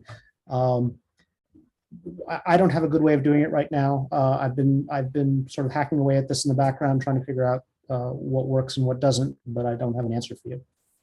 Yes, it's a great idea. Yes, it should happen. I can't do it yet. Doesn't mean somebody else can't. So. Any other comments? I'm You just sorry. muted. Yeah. Yeah.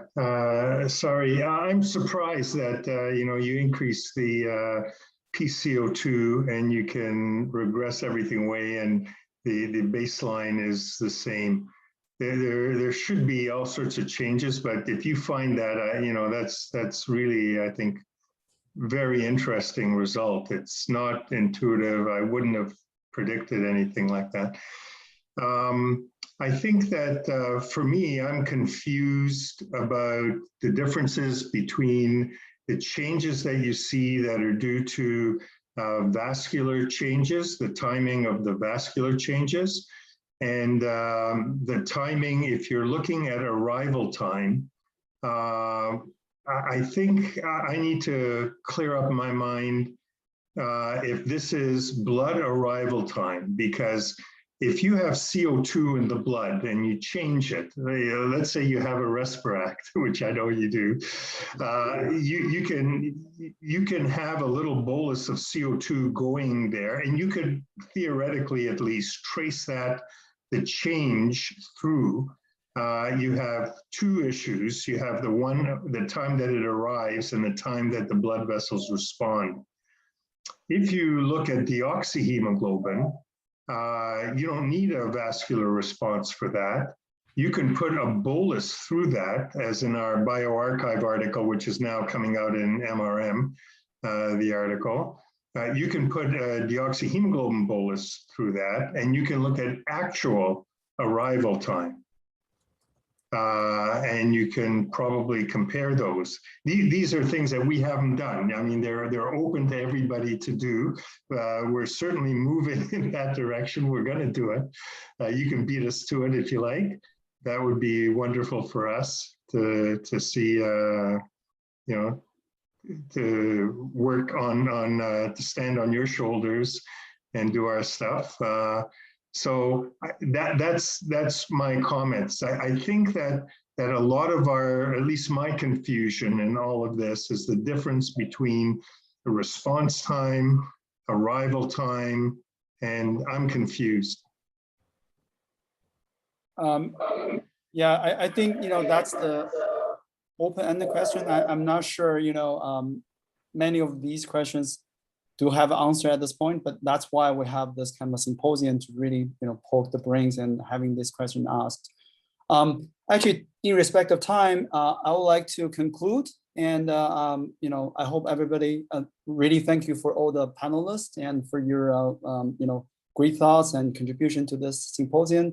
And I hope to see you all tomorrow morning. And we have two sessions tomorrow morning, tomorrow afternoon, like today, and on the third day we have the workshop. Anything you guys want to add? Okay, so good night, and thank you very much. Thank you, everybody. Yeah. Thanks, so. Night. Bye-bye. See you tomorrow. Thank you very much. Thank you. Thanks, everyone. Bye.